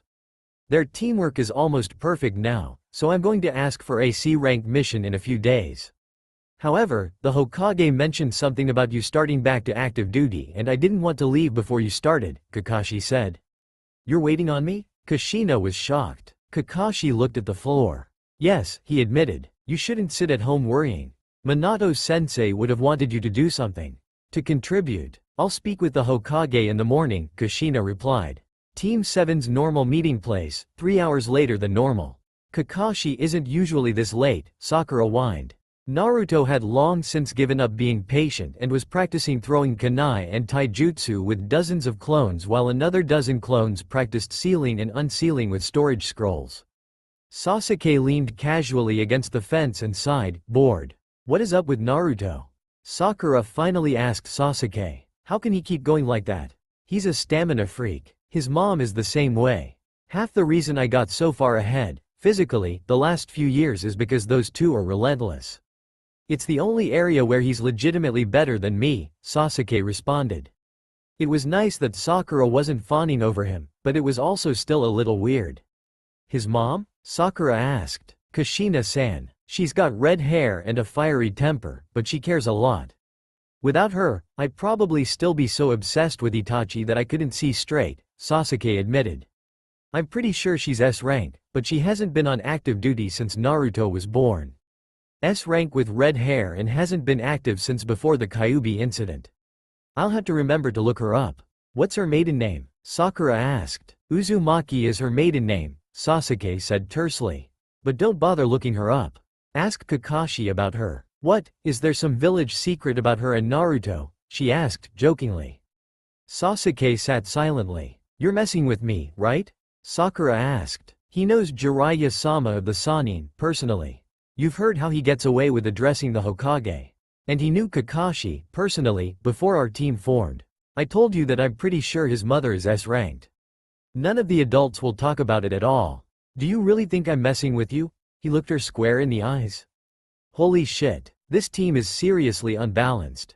No wonder Kakashi was surprised, she trailed. Since you started training with Naruto, you're getting much stronger than I would have ever thought, Sasuke admitted. If you keep pushing yourself, you'll be much better than most of the rest of our class. It's probably unfair to them, but the Hokage isn't going to break up a bunch of teams just to rearrange us. It's actually beneficial for you that this happened, because you're getting stronger much faster than if we'd been a balanced team, Sasuke mused. Kakashi chose that moment to poof next to them. He waved, hello, Team 7, and smiled behind his mask. Naruto dispelled all of his clones and joined the rest of the team. Hey, Kakashi-sensei, what are we doing today? Didn't I tell you? We're taking a few days off. We have a joint escort mission going into the desert and it's going to be a long trip, Kakashi explained. Great, Naruto cheered. So we're going to do some training, right? I'll show you some exercises, but no heavy training. I don't want the team worn out. He stared at Naruto before we even leave. Rest up and meet at the gates first thing in the morning in 3 days. Naruto frowned and grumbled, fine. When Naruto and Sasuke got home, they were surprised to find Kushina examining a topless woman whose black hair was tied up. Mom? Naruto started. Should we come back later? His mind was filled with mental images conjured from Jiraiya's books and he suddenly felt a little sick. No, it's fine. I'm just examining this seal Anko-chan has on her neck. There are actually 2 of them. One is the actual thing and the other is a suppressing seal, Kushina said absently. You're gonna learn about the naughty bits sooner or later, Anko smiled. Might as well do it under parental supervision, Kushina stopped examining the seal and looked at Anko. Please, put on a shirt, Anko-chan, she said soberly. She changed her tone as she faced Naruto and Sasuke. What are you doing home so soon? Aren't you supposed to be on missions or training? Nah, Naruto answered. Kakashi said we have a long mission in a couple of days and he didn't want me tiring out the wimps, he motioned to Sasuke. Shut up, stamina freak. Only you could keep up that pace, Sasuke retorted. Well, since you're here, I might as well tell you in person. I went on active duty today and my first mission involves Anko-chan. I'm going to be gone for a few weeks while we work together, so you'll be on your own until you leave with Kakashi-chan, Kushina explained. Sasuke-chan, I believe that you need to practice with your Sharingan. Makoto mentioned a tablet once, so go find that on the Uchiha grounds and see if it helps. Naruto-chan, there are some scrolls for you to study in your room and Jiraiya-sensei should come by with a summoning contract for you to sign before you go. Kushina rushed over to the genin and wrapped them in a big hug, saying, you boys be careful and make sure to come back, okay? I love you both. Naruto replied, of course, Mom. We're way too awesome to bite it on some lame C-rank mission. Sasuke replied, we're not going to die. Please let go of me. While he secretly thought, this is embarrassingly nice. Kushina picked up a bag and left with Anko across the rooftops. Naruto waved while Sasuke plopped down on the couch. He interrupted Naruto's farewell saying, it's your turn to make lunch, stamina freak. Naruto turned and shouted with a giant smile, ramen, it is then. 3 days later, on the road to sand. Kakashi-sensei, are you sure that there isn't something I could be practicing along the way? How about body flicker, please? Naruto whined. If I don't find something for him to work on, he's going to be like this for the whole trip. And if I do give him something, then he won't be paying attention to the clients. Sigh, was I like this at his age? Kakashi thought to himself while trying his best to ignore Naruto. Sasuke, Kakashi called quietly over the radio. Yes, the serious genin replied. Do you see anything? Negative contact, came Sasuke's voice over the radio. Kakashi turned to Naruto and asked, how is your chakra control coming? I can keep a leaf stuck to my forehead while transitioning from water walking to wall walking or tree climbing. I stopped practicing after running with it for 15 minutes. Sasuke timed me, Naruto replied much calmer. We're on a mission, So limit yourself to 4 shadow clones and don't wear yourself out. If I tell you to stop, don't ask questions. Got it? Hey, what are you doing? We didn't hire you to take a bunch of kids on a road trip, damn it. Screamed the convoy's lead driver. Having extra eyes will be very useful, sir, so just let us do our job and everything will be fine, Kakashi smiled. Okay, Naruto. Body flicker should be easy to learn. Kakashi started with the mic open for Sasuke and Sakura to hear. All you have to do is mold chakra into your whole body. It temporarily energizes you and allows you to move at much higher speeds. The boost is only temporary though, and the whole technique depends on how much chakra you put into it. Kakashi showed Naruto by moving from the ground to a nearby tree in less than the blink of an eye. Like that. The better you are at it, the faster you'll move. Now practice, but leave at least one set of eyes to watch for danger, he said as he jumped back down. Naruto created 4 shadow clones and set them to practice while he diligently kept an eye out. 2 days later, near the border of sand, Kakashi-sensei, possible contact left. Sasuke radioed from ahead of the convoy. His Sharingan was already active in preparation for battle. Wind gusted past to him as Naruto body flickered next to him. Naruto discovered that body flicker was a good technique for closing distance, but he could only move in a straight line. In order to take a corner, he would have to move at his fastest speeds or body flicker, pause, then body flicker again. Molding the chakra for the technique took him a split second as well, so he didn't like the idea of using it against a serious opponent. But to move a few hundred yards in the blink of an eye, it was perfect. That's a handy trick, stamina freak, Sasuke whispered. You should talk, red eyes. What have we got? Naruto whispered in response. I can't tell without getting closer. Send a shadow clone over there, he pointed, to check it out. Naruto nodded and created a shadow clone which promptly body flickered in the direction Sasuke pointed. After a minute, Naruto frowned. He clicked his radio on and asked, Kakashi-sensei, are we in wind country yet? Not yet. Did you spot Sand Nin? Kakashi replied. I don't think so. It's a nin from the Mist Village. She looked a little malnourished, but killed my clone with a lava ball, Naruto answered. Kakashi winced. Halt the convoy, he said to the convoy leader. Sakura, guard them. Radio if you get into any trouble. Sasuke, Naruto, join Sakura. And make a clone to come with me. Naruto body flickered next to Kakashi and created a clone. Sasuke, not to be outdone, body flickered next to Naruto. I don't know what's going on, but this could get dangerous. If she kills me, take a longer route around to complete the mission, then return to the village immediately, Kakashi told the Genin trio. Kakashi, Sasuke, and Naruto went to where Naruto's last clone had died, but found only a cooling ball of lava. Come to finish the job? Wheezed a slender woman covered in dirt from behind them. You'll find I'm not so easy to kill. Lava style. Lava glob. A ball of lava shot out, but Kakashi grabbed Naruto and dodged as it passed close enough to feel the heat while Sasuke evaded using body flicker to a nearby tree. We're not here to kill anyone, Naruto shouted, but Kakashi pulled his headband up to expose the 3 Tomo Sharingan in his left eye. Naruto, she's not interested in talking, Kakashi shouted, readying himself for battle. Kakashi the copy ninja, huh? Well, try copying this, she shouted, stumbling on her feet. Boil style. Corrosive mist. A tiny jet of mist came out of her mouth, but she started coughing before much more than a few squirts came out. She stumbled forward into the aborted jutsu and Naruto body flickered behind the woman, wrapping his arms around her neck and his legs around her waist. I've got her, he shouted, holding on for dear life.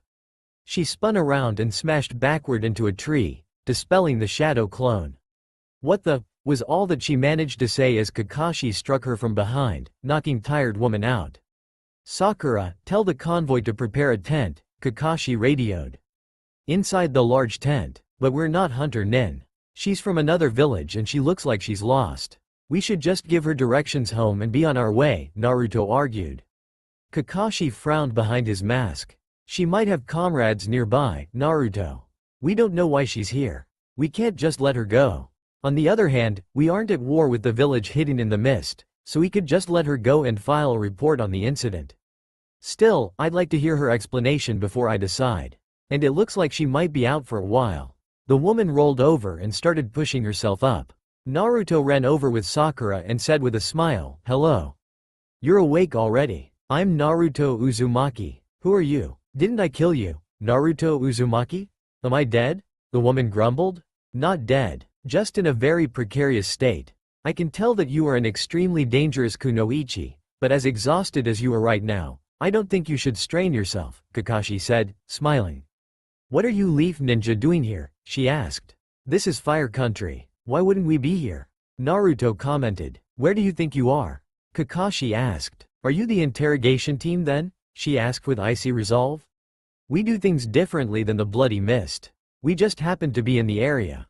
I haven't decided if we should take you in yet," Kakashi explained. "You can't hold me, copy Kakashi," she said with a deadly tone. Kakashi smiled. "Probably not." Naruto added with a smile of his own, "But we can't help you if you don't tell us anything." The woman looked like she was thinking about it for a while. "I was returning from a mission when I got caught in a sandstorm. I don't know how long ago," she finally explained with a scowl. Naruto pulled a map out of one of his pouches and the woman flinched before she saw that it was only a map. He unfolded it in front of her and pointed to where they were on it. "This is where we are." He pulled out some rations and water. "Here's some food and water. Rest for a little while and then make your way home." He smiled again and waved as the four-leaf ninja left her alone in the tent. "I don't really have much choice, do I?" she thought as she passed out. The convoy continued onto the desert where Kakashi passed the convoy off to a team from the village hidden in the sand. They checked the tent on the way back, but it was empty. "Ibiki says that we can't use the Forest of Death this year for the exams," Anko whined. She lounged on Kushina's couch with a large alcoholic beverage in one hand. Kushina was in the kitchen, pulling out her makeshift grill. "Well, what's the problem?" Kushina asked as she started setting the grill up. "He told me that I had to devise another challenge that would eliminate at least half of the teams taking the exams. Like it's my fault we can't use the forest." Anko took another sip. Kushina assembled the last part of the grate before responding. "Orochimaru could have been spying on you through that cursed heaven thing for the last 10 years. We found the security hole and plugged it, but now we have to change things up. Every project you've worked on in the last 10 years has to change because we have to assume that Orochimaru knows all about it. That happened to all of the ongoing projects and missions as soon as I got that thing analyzed, but the Chunin exams only come around to Konohagakure every 5th exam. That's every 2.5 years. You've proctored the Forest of Death twice already, so they're changing it. It's not like the Forest of Death hasn't been around since the founding of the village. I don't know why he decided to fuck me over." "Language," Kushina yelled. "My kids are going to be home soon and if you want to stay for dinner, you'll have to set a better example." "One little missing nin who already knew about it," Anko griped quietly. "Can't argue with free barbecue. And that, one little missing enin is the snake Sanin. I wonder why they're paranoid," Kushina frowned. Training Ground 11, Sunset. "Naruto. Stop, please," Sakura panted, struggling to catch her breath. "I'm dying here." Sasuke and Naruto were still fighting a dozen yards from where the pink-haired girl was huffing and puffing at a shadow clone. "You always say that, Sakura," Naruto admonished. "Would you rather spar against Sasuke?" Sakura winced. She remembered the bruises she'd had for days after the last time she'd sparred with Sasuke. "No, but all of this training is killing me," she huffed. "I can't keep up this pace." Sakura's hair was tied up in a bun and sweat dripped off her chin. Naruto's orange jumpsuit was barely dirty and the clone looked like it had barely broken a sweat. "Tomorrow we'll work on ninjutsu then. I wish Kakashi would train us more though. It'd be nice if he showed us one of those thousands of jutsus he knows," Naruto complained. "It's not like we don't have time to learn those advanced things, Naruto." "Kakashi is teaching us the basics," Sakura defended. "If you say so. How's your chakra level coming?" Naruto deflected. "It's better, I think. I don't know. You and Sasuke are the only comparisons I have. I'm nowhere near you, but my control is still better than you," she explained. "I think I've got about a quarter of Sasuke's chakra level, but I can't tell for sure. Take a couple of minutes and then we'll do some body flicker practice," Naruto instructed. He and Sasuke were already pretty ragged with their sparring practice, but Sakura didn't need to know that. Sasuke used his Sharingan to react faster than Naruto, but constant practice was increasing Naruto's speed to the point where Sasuke was almost having trouble staying ahead. Naruto was getting fast, but he still didn't know much more than basic ninjutsu. He didn't know any elemental attacks. He didn't know any genjutsu except how to break them. He knew a lot of taijutsu. He practiced until his taijutsu was nearly flawless, but he still didn't know anything advanced. The only other jutsu that Naruto knew was the summoning jutsu, and Jiraiya still hadn't gotten around to letting him sign the contract that allowed him to summon frogs. Naruto held up a hand and said, "I've been running Sakura ragged. I think we need to practice ninjutsu more anyway, but I don't know many jutsus. We'd just be practicing the basics." Sasuke stopped and said, "Yeah, we should start bugging Kakashi to teach us more." The two broke up their spar and walked over to Sakura, who was still catching her breath. Naruto's insistence on training her had started to pay off, but it was hard work, which was something she was unaccustomed to doing. She'd always been smart enough that she hadn't had to work very hard at the academy, but Sasuke and Naruto were so far ahead of her that not training would have been nearly suicidal. Kakashi showed up while the three were drinking water. Taking a break from training? This generation is so lazy. Kakashi smiled behind his mask. "Are you insane?" Sakura screamed. "I haven't been able to feel my arms or legs. Naruto and Sasuke are brutal slave drivers. If we trained any more, I would keel over and die." Kakashi only smiled harder. Their work ethic is just like Guy, he thought. This should be entertaining. Perhaps one day you'll see the merit in hard work, Sakura-chan. But, for now, I wanted to ask you all a serious question. Our village, Konohagakure, will host the next Chunin exams, and I wondered what each of you thought about entering. We've only been genin for a few months. Are we ready? Sakura thought. It would be a great chance to test my skill and learn from other shinobi. Yes, Sasuke thought. Hell yeah, we just need to learn a couple of things and I think we'll kick ass and take names. Naruto shouted excitedly. Sasuke and Sakura looked at Naruto. They were accustomed to his outbursts, but this one seemed even more energetic than normal. That is certainly definitive, Naruto. How about you two? Kakashi asked the tired genin. I don't see why we shouldn't enter the exams. It's not like it's a one-time only test, right? Sasuke asked. Kakashi shook his head. Is it going to mean more training, Naruto? Sakura asked, pleading with her eyes that the answer would be, no. Naruto thought for a moment, reviewing what he knew of human anatomy. He finally responded, we should definitely rest up in the days before the exam, but we can't slack off on training just because we might get promoted. A few days of rest is all I ask. I constantly feel like I got buried under a building, Sakura thought, but said, okay then. Let's do it. Kakashi smiled again. Great, I'll get the forms. No more missions for the next 2 weeks. Sakura was just getting excited about finally having free time, but Naruto interrupted her fantasy, yes. More time to practice and train. Sakura shot up and screamed, no. As she ran home. Naruto's house, 2 days before the exams. Sakura-chan, I'm so glad that you could come over. I hope the boys haven't been pushing you too hard with their training, Kushina gushed. They can be pretty intense. Understatement of the decade, lady, Sakura thought. They just want to make sure that the whole team is strong, Kushina-san, she responded demurely. Kakashi was wearing his standard blue clothes with his green jacket over it. His mask came up to cover his mouth and nose, as usual, and his headband drooped to cover his left eye. He was sitting on the couch next to a woman Sakura hadn't met. The woman had black hair with blue highlights and wore a jacket over her tight mesh armor. Kushina had her hair tied up and into a high bun with chopsticks pinning it into place and wore an apron over civilian clothes. Naruto wore the orange jumpsuit that he had worn since before it fit right, still proudly displaying his forehead protector. Sasuke wore his standard outfit. White shorts with a blue shirt emblazoned with the Uchiha crest on the back. Sakura wasn't sure if she should have worn her standard gear or the civilian clothes she'd decided to wear instead. Naruto noticed her and ran over, excitedly. Sakura was a little surprised that he didn't body flicker, but she figured he didn't want to use jutsu at home. She never used jutsu at home. Then it struck her. There were pictures that had genjutsu on them.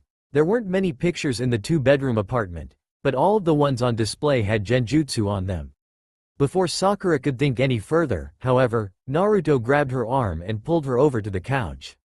Kakashi-sensei. Anko-san, Sakura-chan is here, he exclaimed excitedly. Hey there, Pinky, Anko blurted with a drunken smile.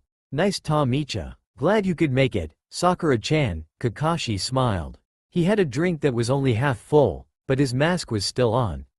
Come to think of it, I've never actually seen Kakashi's face, Sakura couldn't help thinking. Anko-san was just telling us about when she took the Chunin exams, Naruto said with a serious tone. She said that we were lucky that this year wouldn't be like back then. Oh, that's nice, Sakura responded. Anko laughed evilly. This year, we completely redesigned the middle stage. You guys'll never pass. Naruto laughed a good-natured laugh. You think some test is going to stop me? I'll be Hokage one day. Even better than Yondaime. I knew he wanted to be Hokage, but better than the Yellow Flash? He must be on drugs, Sakura thought. Oh, ho, the legendary pink troublemaker has arrived, boomed an older man's voice. Sakura turned to see a drunken Jiraiya looking down at her. That is certainly exotic, Naruto. I can see why you'd be into her. Don't be such a pedophile, Ero-sensei. Naruto shouted. I'm not. I'm just saying if I was 12, I'd be into her too. I'm saying you have good taste, boy.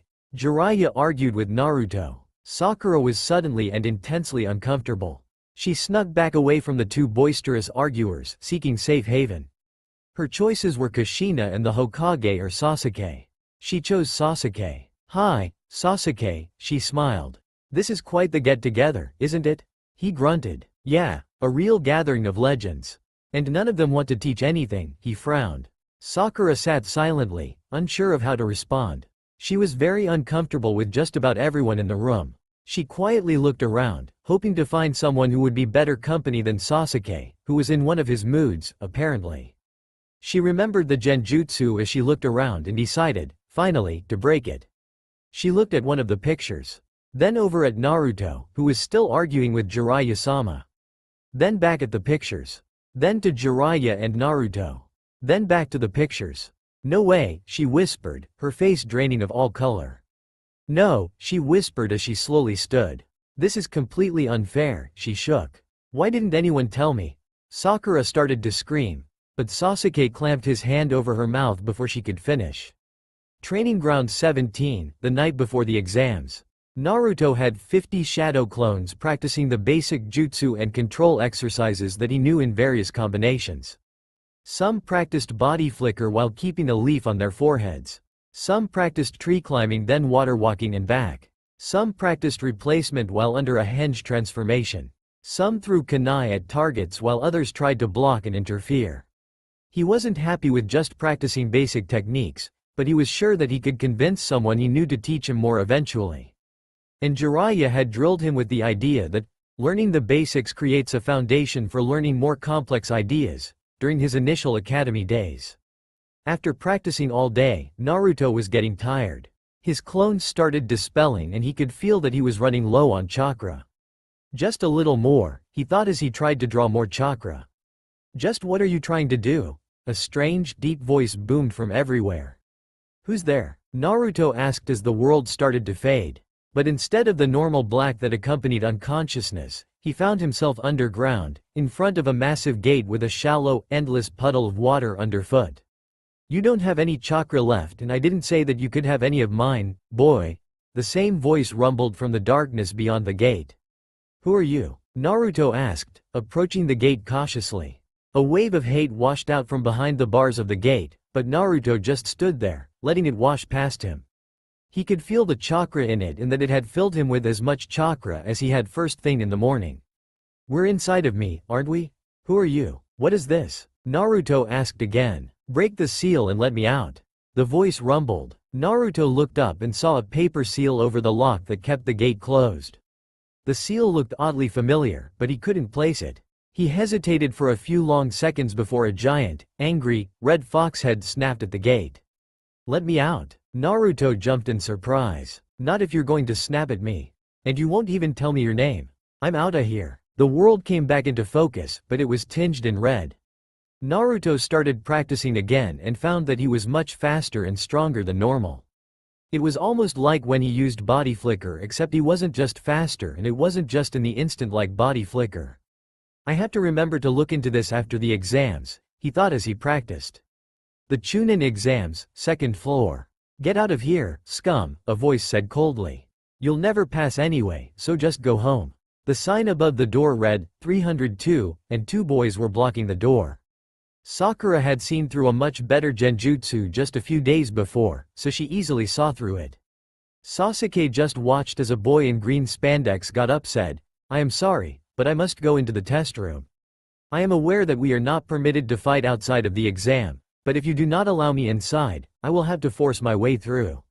Naruto looked at his teammates and said, should we help him? I thought that this was a team thing.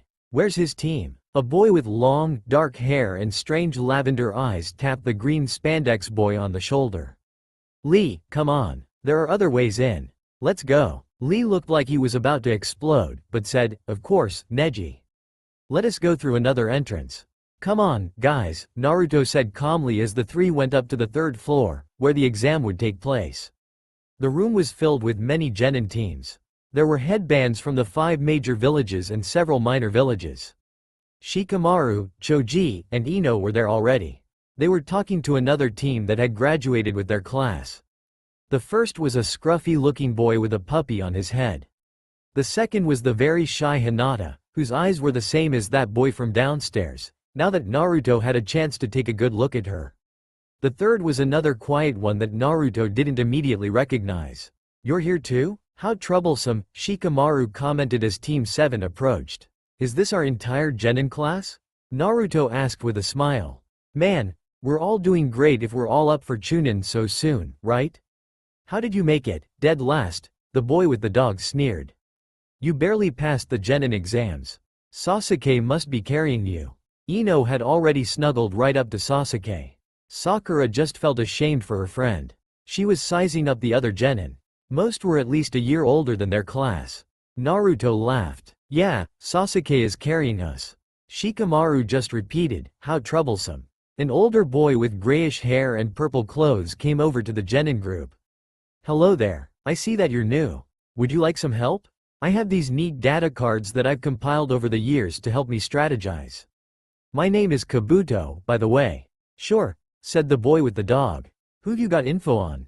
Naruto asked, skeptically. Let's see our cards first. The purple boy pulled out 9 cards and charged them with a minuscule amount of chakra, which caused the underlying images to become visible. That's a neat trick, Naruto commented, taking his card. It read, Uzumaki, Naruto. Chakra control.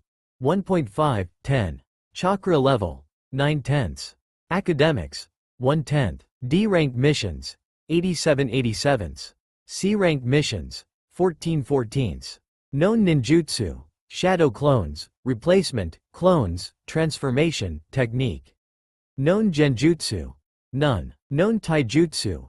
Basic. Self-taught. Other known jutsu. None. Elemental affinity. Unknown. Kekkei Genkei. Unknown. Probably none. Naruto chuckled. I wouldn't put too much stock in his information, guys. He's pretty far off the mark. Naruto tried to channel just a tiny amount of chakra into the card, trying to do what Kabuto had done, but instead of going blank, the card flared up like a flashbulb and burnt out. Damn it, I should have known you'd fry it. Kabuto lamented. It even hinted at it on the card.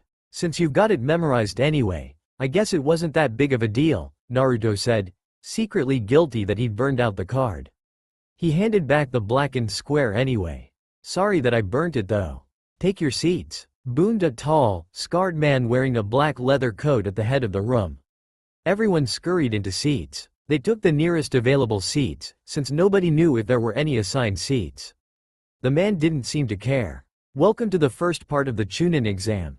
This is the written exam. You will have 50 minutes to complete the first 9 questions. I will then give you the 10th question and you will have 10 minutes remaining. Anyone caught cheating will be dismissed, along with the rest of their team. He set a clock with a timer in front of the class and hit the start button saying, begin. Naruto didn't have a problem with the first 9 questions. He knocked it out in about 20 minutes, deciding to take a nap until the 10th question. Choice, the same voice woke Naruto. You can take the 10th question, but if you fail, you will never be able to take the exam again. This is it. If you decide to back out, you can take the exam again later, but your whole team will leave with you. Will you continue? Make your decisions. Naruto looked around the room and noticed a few teams backing out, mostly from other nations. The clock continued ticking, but it didn't look like anyone else was backing out. Naruto was surprised that the shy girl stuck it out. She didn't seem that self-confident, but he mentally cheered, "That's right. Don't let anyone intimidate you." He slammed his hand down with a loud thud and yelled, "Hurry up, already. No one else is leaving, so give us the question. Get on with it." "You didn't notice?" the large man asked coldly. "I already asked the 10th question." Sudden realization dawned on Naruto. The man had asked, "Will you continue?" And that was the only question that mattered in the written exam. The timer still ticked down, but nobody else left. There were still 16 teams in the massive room and, as if on cue, when the timer went off, Anko appeared in the window. "Are you losing your touch, Ibiki? There's so many," she commented. "Just a solid group this year, Anko. Now take them to the next part of the exam," the scarred man said. "Well, we'll cut this group in half, at least, before the finals," Anko replied casually. "Follow me." She led the remaining teams into the heart of the village, where there was a table set up with 2 bins of scrolls and a group of proctors. There were more proctors than teams. "Listen up, kids. Normally, we'd do something dangerous and deadly that would eliminate a bunch of you, but you all got lucky this year because we're doing a wholly new elimination contest. Each team is going to sign up over here." She pointed to some proctors, "and then a proctor will remove 1 scroll from one of these 2 bins. The proctor will then go into the merchant district, where many of you have been staying, and hide the scroll somewhere. There are 2 different scrolls. One is a white, heaven, scroll while the other is a brown, earth, scroll. In order to pass, your entire team must bring one of each type, 2 scrolls, back here by sunrise tomorrow. The catch is that there will be proctors roaming the merchant district, and if they catch you, you must give up 1 scroll. You may not kill. You may not injure civilians. You may not cause property damage or steal anything but the scrolls. Anyone who breaks those rules will be sanctioned. Don't break a treaty just to make chunin, kiddies. Suck it, Ibiki. This is even better than the Forest of Death. Now the best infiltrators will fight each other and not the best survivalists," Anko thought. "There will be a 10-minute delay once a proctor takes the last scroll before you may begin. Anyone not familiar with the merchant district, we have maps with the border streets marked here. Now sign up and get moving. Time's wasting." Having home field advantage was huge for the genin of Team 7. Naruto knew all of the best hiding places throughout the village as well, so they never got nabbed by proctors. Shikamaru's team and a team from Mist managed to beat them to the return station, but 3rd of 8 wasn't bad. A team from Sand came in a few minutes behind Team 7, but Team 7 was already half asleep when that team came in. Normally, we would have simply given you all a month to prepare for the finals. But this year seems to have an abnormal number of passing teams, so we're going to have some preliminary matches, the Hokage announced. 8 teams remained after the infiltration test. All of them gathered in a closed arena with their Jonin senseis to hear about the next phase of the exam. Naruto noted the other teams and the Jonin on catwalks. Ino, Shikamaru, Choji, Hinata, Shino, Kiba with his dog, Lee, Neji, and a dark-haired girl who Naruto didn't know were all of the Leaf Ninja who had made it. He saw Kakashi on the catwalk with a Jonin wearing green spandex who looked just like Lee, but older.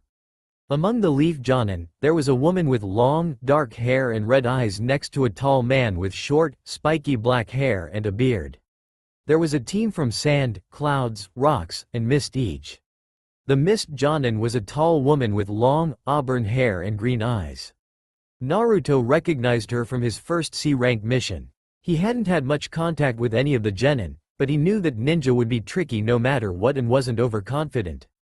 At random, so make your way to the catwalks with your Jonin sensei, the Hokage finished.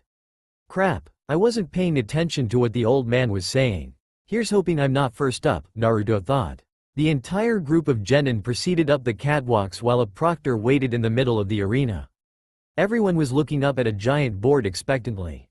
2 names came up, Choji Akamichi and not Naruto. Choji hopped into the arena along with one of the ninja with a rock symbol on his forehead protector. The proctor called, "Fight," and Choji took up a defensive stance. The rock nin pulled out a kunai and threw it, but Choji dodged. When Choji dodged, The other ninja made hand signs and a wall of earth came up in front and behind Choji. The other ninja made more signs and the walls smashed into each other, but Choji broke the walls by expanding his body. Choji turned into an oversized bowling ball and rolled around, chasing the ninja from rock, until the rock ninja made more hand signs and trapped Choji in a giant earthen box.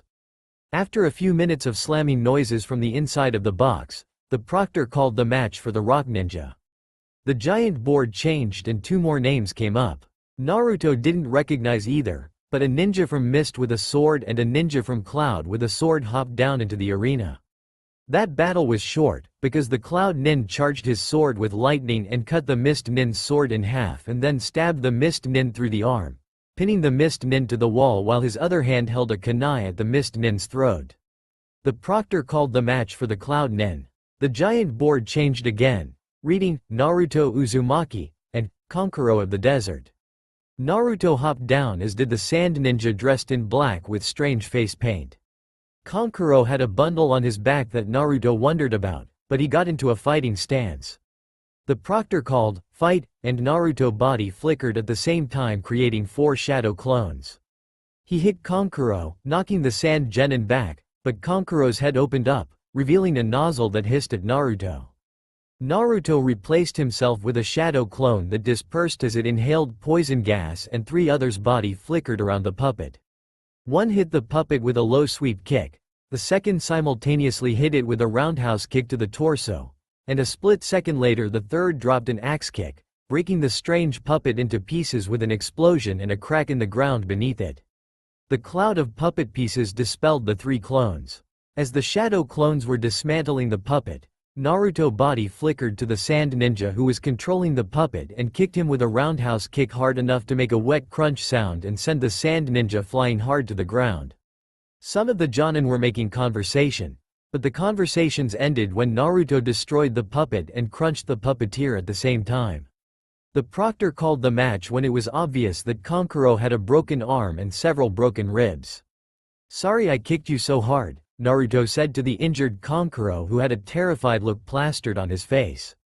I thought you were another puppet, Naruto tried to explain, but the medics carted the sand nin off out of the arena. Naruto returned to the catwalk where the Jonin in green spandex approached him. The flames of your youth burn bright, Naruto, the man exclaimed. Yeah, right, who are you again? Naruto asked, confused. I am Might Guy, Kakashi's eternal rival. Guy exclaimed, your taijutsu is nearly as good as my beautiful student, Lee. Yeah, except he flawlessly mixed basic ninjutsu into his taijutsu, thought the bearded Jonin. His taijutsu is close to Jonin level and the skill of the ninjutsu that he employed is nearly the same. But the council will have a hard time approving the kid for promotion. I'm glad none of my students had to fight him. Just watch, sensei. I will prove that someone can be a ninja even without ninjutsu and genjutsu. Exclaimed the miniature version of the green spandex Jonin. The board flickered, quickly diverting Naruto's attention from the weird pair, showing Hinata Hyuga and Temari of the desert. The shyest girl from their class jumped down along with the blonde girl with a giant fan from the sand. Do your best, Hinata. Naruto cheered. The girl had obvious self-confidence problems and Naruto didn't see anyone else jumping into her corner, but no sooner had he cheered, Kiba yelled out. Come on Hinata, you can beat her. The proctor yelled, fight, and Hinata took up a strange taijutsu stance. Naruto looked at the rest of the genin from his class. Only Naruto and Kiba were cheering. Come on, guys, show your support for your comrade. Go Hinata, you can do it. He shouted. Shikamaru, Ino, Lee, and Shino joined Kiba and Naruto in cheering for Hinata. Temari was staying away from Hinata and Hinata had activated her Byakugan. Temari used her massive fan to unleash a wind ninjutsu, but Hinata rapidly spun around, creating a dome of chakra that diverted the jutsu. They're all cheering for me. I can't let them down. Hinata thought as she ran forward, attempting to strike the elusive sand nin, but Temari was faster, keeping Hinata at bay. Hinata pulled several kunai out and threw them at Temari, hoping that it would force the sand nin into a close combat battle, but the kunai merely missed. Hinata could see the wind that Temari had used to divert the kunai and knew that the battle would come down to which one of them had more stamina. After many long minutes of battle, Hinata ran out of chakra diverting one of Temari's wind jutsu, and the match ended when she collapsed from exhaustion and the wind jutsu tossed her across the arena. But it was longer than many on the catwalks thought it would be, especially Neji and Gaara. Kakashi turned to the woman with red eyes and said, "You look surprised, Kurenai." "She's never fought so hard as all," Kurenai mumbled. "I wonder what it was that finally motivated her. I wonder." Kakashi smiled behind his mask while reading his romance novel. Naruto turned to the arena where Sakura and a girl with 2 buns in her brown hair were about to start. Naruto noted that the other name on the board was Tenten. "Come on, Sakura, you can do it," he cheered. Both kunoichi took taijutsu stances. Tenten started by throwing several kunai and throwing stars at Sakura, but Sakura dodged with a body flicker and engaged Tenten up close. Tenten pulled out a kunai, slashing at Sakura, but Sakura backflipped away, drawing a kunai of her own. Sakura quickly pressed back in, kunai in hand, but the two were near even at taijutsu. This only worked on Naruto the first time, but maybe I'll get lucky and Tenten hasn't trained against genjutsu like we have, Sakura thought. Sakura took the initiative and quickly made the hand signs for the one genjutsu she had learned from Kakashi, putting Tenten into the hell viewing jutsu. Using her opponent's momentary paralysis, Sakura rapidly struck Tenten from behind, knocking Tenten out. "Well, my eternal rival," Guy started, "it seems that your student has surpassed mine. I will ensure that my student trains even harder from now on." The board flickered, reading Neji Hyuga and one of the Cloud Kunoichi. Both jumped into the arena, ready for battle. "Fate has decreed that I will win. There is no shame in surrender." Neji droned at the Cloud Kunoichi before the proctor even started the match. "Shut up and fight, you fatalistic freak," the Cloud Kunoichi spat back. "Fight," shouted the proctor. Neji activated his Byakugan and the Kunoichi started with hand signs. Neji paused for a moment before blinking once and moving toward the Kunoichi. She simply started a new set of hand signs, which ultimately did nothing to stop Neji's advance. Using genjutsu against the Byakugan. Bad idea, sweetie, Kurenai thought. That's almost as useless as using genjutsu against the Sharingan. Neji closed and began striking softly. The Kunoichi from Clouds thought she was blocking his strikes, but Neji began ticking off numbers. 2, he started. 4, he said a moment later. 8, he rapidly progressed. 16, he mumbled as his strikes gained even more speed. 32, he said as the Kunoichi noticed that she wasn't able to block anymore. 64, he said as the Kunoichi felt exhausted. 8 trigrams 64 palms, Neji breathed. He could see that the girl's entire chakra network was shut down. "You cannot continue. Fate has spoken," Neji intoned as he walked back to the catwalk. The girl managed to stand up and trip herself, falling unconscious to the ground. The proctor called the match. The board flickered, showing Kiba Inuzuka and one of the mist ninja. Naruto was stunned at Neji's cold demeanor, while he said with as much determination as Naruto had ever heard, "That is my main competition. I will defeat him." The proctor yelled, "Fight!" and the mist nin unleashed a white fog that covered the entire battlefield. Kiba yelled in animalistic fury and a twister erupted from the mist to strike down again. The mist nin had a sword out which had blocked Kiba's attack, but his sword was now cracked. "How did you find me?" the mist nin asked. "Peeved. There's more than one sense," Kiba scoffed. "I see," the mist nin muttered, already making hand signs. Water style. Water dragon jutsu. A giant water dragon erupted from the dissipating mist, but Kiba responded with his own attack. Garoga. Kiba and Akamaru were identical, but they spun together, creating the vortex to strike directly at the water jutsu. The mist nin ended the water jutsu, but threw a storm of kunai and shuriken forcing Kiba and Akamaru to dodge backward while he made several hand signs. Water style. Rotting mist. The mist nin summoned a fog bank of acrid yellow, but this time Kiba and Akamaru screamed as soon as they smelled it. Kiba yelled out that he resigned the match before the mist nin had a chance to attack. The board flickered again, showing Sasuke Uchiha and Rock Lee. Lee jumped down to the arena, taking up a taijutsu stance. Sasuke activated his Sharingan and took up a defensive stance. The proctor yelled, "Fight!" and Lee swiftly moved in to engage Sasuke. Lee wasn't as fast as a body flicker and Sasuke was accustomed to fighting 3 or 4 body flickering Narutos simultaneously, so he was able to keep up with Lee, but only just. Lee struck with a more refined leg sweep than Naruto, spinning up into an axe kick that dropped onto Sasuke's block. Sasuke rolled with the kick and tumbled to the side. Fire style. Fireball jutsu.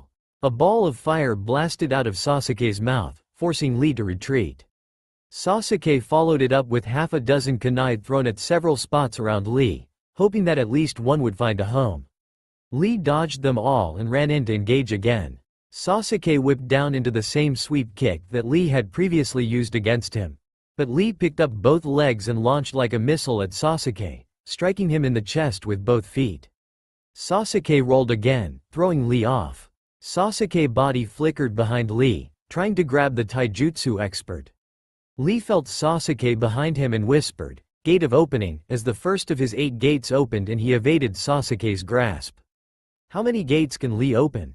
Kakashi asked Guy. 5, Guy smiled and then he yelled, "Remove your training weights, my precious student." Both combatants looked up at the catwalk, but Lee replied, "But sensei." "Don't argue. Just do it, Lee." Guy screamed. "I'll wait," Sasuke said. Lee took off the heavy weights that had been around his ankles, which fell to the ground with a loud clang. "Can we continue?" Sasuke asked. Lee nodded, moving almost as fast as a body flicker. Sasuke continued blocking, still accustomed to 3 or 4 simultaneous attacks.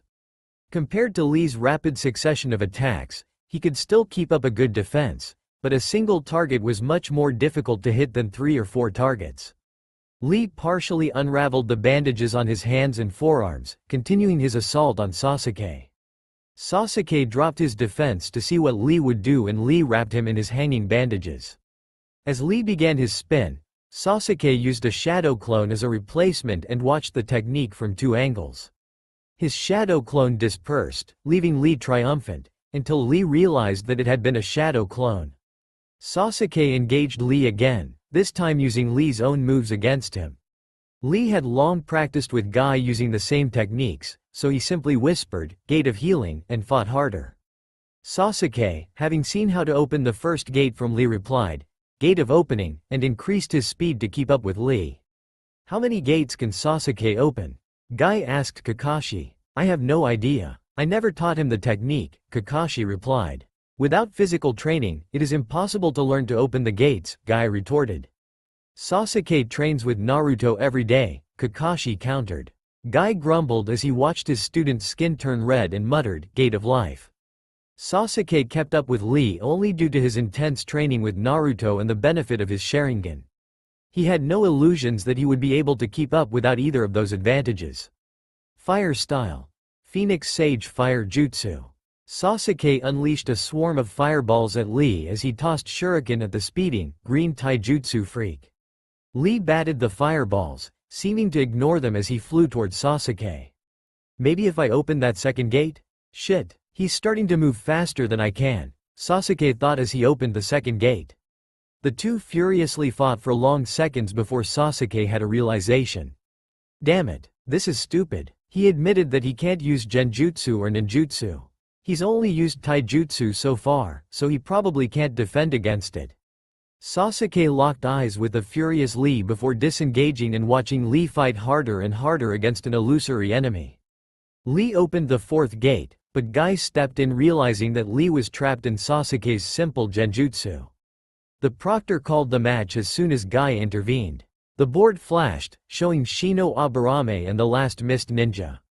The two met in the arena and the proctor yelled, "Fight!" The mist nin started making hand signs, but a swarm of insects surrounded the poor girl. Shino remained calm in the middle of the massive insect swarm. "You'll find that I'm not susceptible to genjutsu," Shino commented as the girl tried 2 different genjutsu on him. "No, I can't lose," she screamed as the insects drained her chakra. "It's unfortunate that you were paired with me then, because you will lose," Shino stated as the girl started to waver. She threw a kunai that Shino easily avoided. The proctor called the match as the girl collapsed from exhaustion moments later. "How boring," the mist Jonin commented. The board flickered again, revealing Ino Yamanaka and the last kunoichi from Cloud. She hopped down into the arena and the two stared at each other before the proctor yelled, "Fight!" Ino left strands of her hair as traps all over the arena while the other kunoichi charged her body with lightning chakra. Ino backed herself against a wall as the cloud kunoichi tried to run through her hair traps, but it gave Ino enough time to aim her mind-body switch jutsu. Ino's body collapsed as she inhabited the cloud kunoichi. As the cloud kunoichi, she said, "I quit." The proctor said, "Okay. Since Ino Yamanaka is unconscious and you quit, both of you lose the match." Ino released the jutsu and stood up in her own body screaming about it being unfair. After several minutes of heated dispute, she decided against revealing her clan's signature intelligence gathering technique and took the loss. The board flickered to reveal Shikamaru Nara and the kunoichi from rock. He strolled down to the arena floor and started to say, "I quit," but before he got it out, Ino yelled, "If you quit, I'll tell your mother." "How troublesome," Shikamaru muttered. "Let's get this over with." "Fight," the proctor yelled. Shikamaru threw out several kunai, some of which had exploding tags to distract the kunoichi. She dodged and started making hand signs, but Shikamaru said, "Shadow possession jutsu, complete," and the kunoichi found she was frozen in place. Shikamaru walked backward and she walked backward until she bumped into the arena wall. Shikamaru said, "Sorry about this, but this was the fastest way to get this over with," as he bent forward and so did she. He whipped his head backwards into empty space, but the kunoichi knocked herself out on the wall. The proctor called the match. The board flickered again and the last two names came up. Gaara of the desert and the last ninja from rock entered the arena. "Will you prove my existence?" Gaara said, bloodlust dripping from his voice. The proctor yelled, "Fight," and the rock nin made hand signs in rapid succession. The rock nin fired off a bunch of rocks at Gaara, but sand always intercepted the bullets. Nothing managed to penetrate as the rock nin tried attack after attack. Gaara finally got bored and the sand formed a claw, grabbing the rock nin and slamming him into the ground with a cough of blood. The sand continued to crush the rock nin after the proctor called the match, forcing the sand jonin to step in and calm Gaara, who just kept muttering, "Kill! Kill! Kill!" The jonin and remaining genin gathered in front of the Hokage. "Before you take a month to prepare yourselves, you will all draw numbers to determine your matches in the public arena," the Hokage said with practiced authority. "Step forward and draw your numbers." The proctors called out numbers as they filled out a chart. Neji would fight Sakura. Sasuke would fight Gaara. Naruto would fight the Mist Nin. The Cloud Nin would fight the Rock Nin. Shino would fight Tamari. And Shikamaru would skip the first round. Naruto's house that evening. "We all made it," Naruto exclaimed to Kushina and Jiraiya. "The whole team is in the finals." Sasuke sat quietly on the couch, reading a book of poetry that he'd come to enjoy after picking it up some years ago. "Who do you have to fight, Naruto?" Jiraiya asked, genuinely curious. He hadn't been to a Chunin exam since his own decades ago, but he planned to see Naruto's Chunin exam. "And that's why you master the basics," he thought. "Some guy from Mist," Naruto said. "Sasuke has to fight that crazy sand guy and Sakura is going to fight Neji. I'll work on a training program after I talk to Kakashi, Naruto, but I expect that you three will start training separately," Jiraiya explained. "You might have to fight each other in later rounds, so it makes sense to give you all the best chance of success." "Kakashi already spoke to me, Jiraiya. He expects that you'll train Naruto, and since Kurenai has a student in the finals and he doesn't want to call in any other favors, I'm going to train Sakura, while he trains Sasuke," Kushina explained.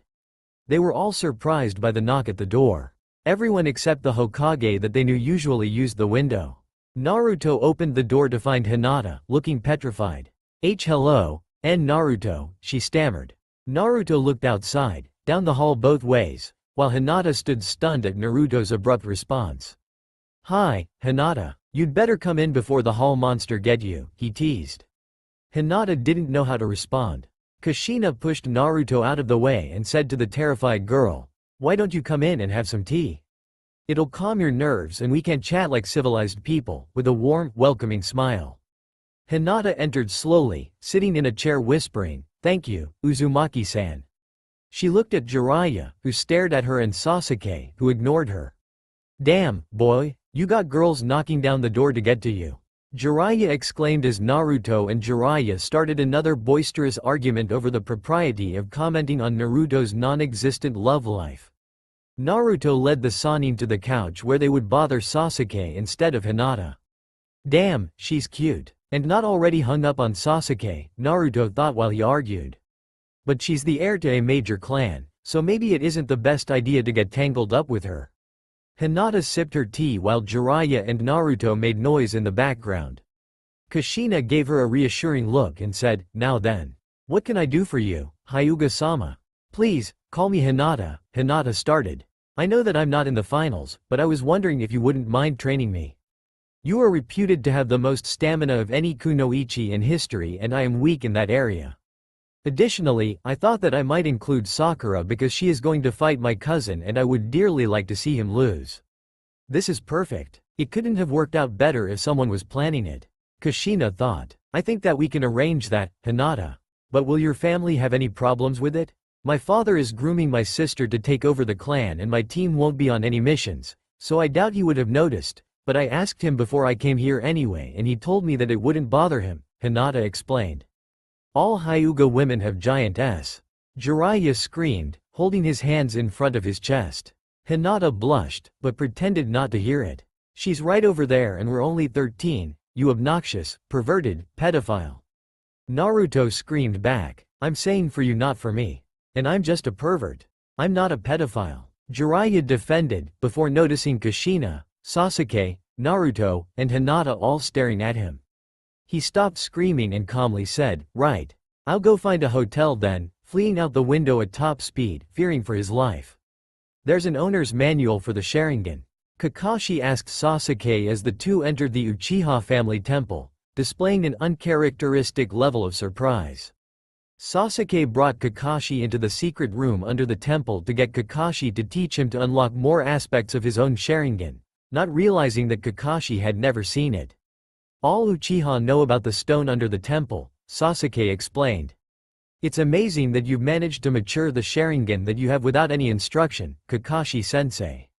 Even with the instructions, not every member of the Uchiha clan awakened or fully developed their Sharingan."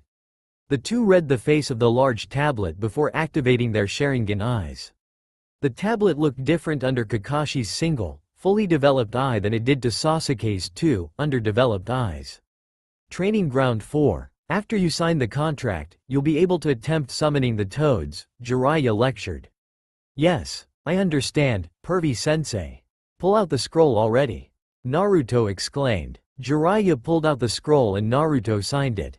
Before Jiraiya even rolled up the scroll, Naruto ran through the summoning seals and pumped as much chakra as his highly overdeveloped chakra network could produce into the very exact seal for summoning.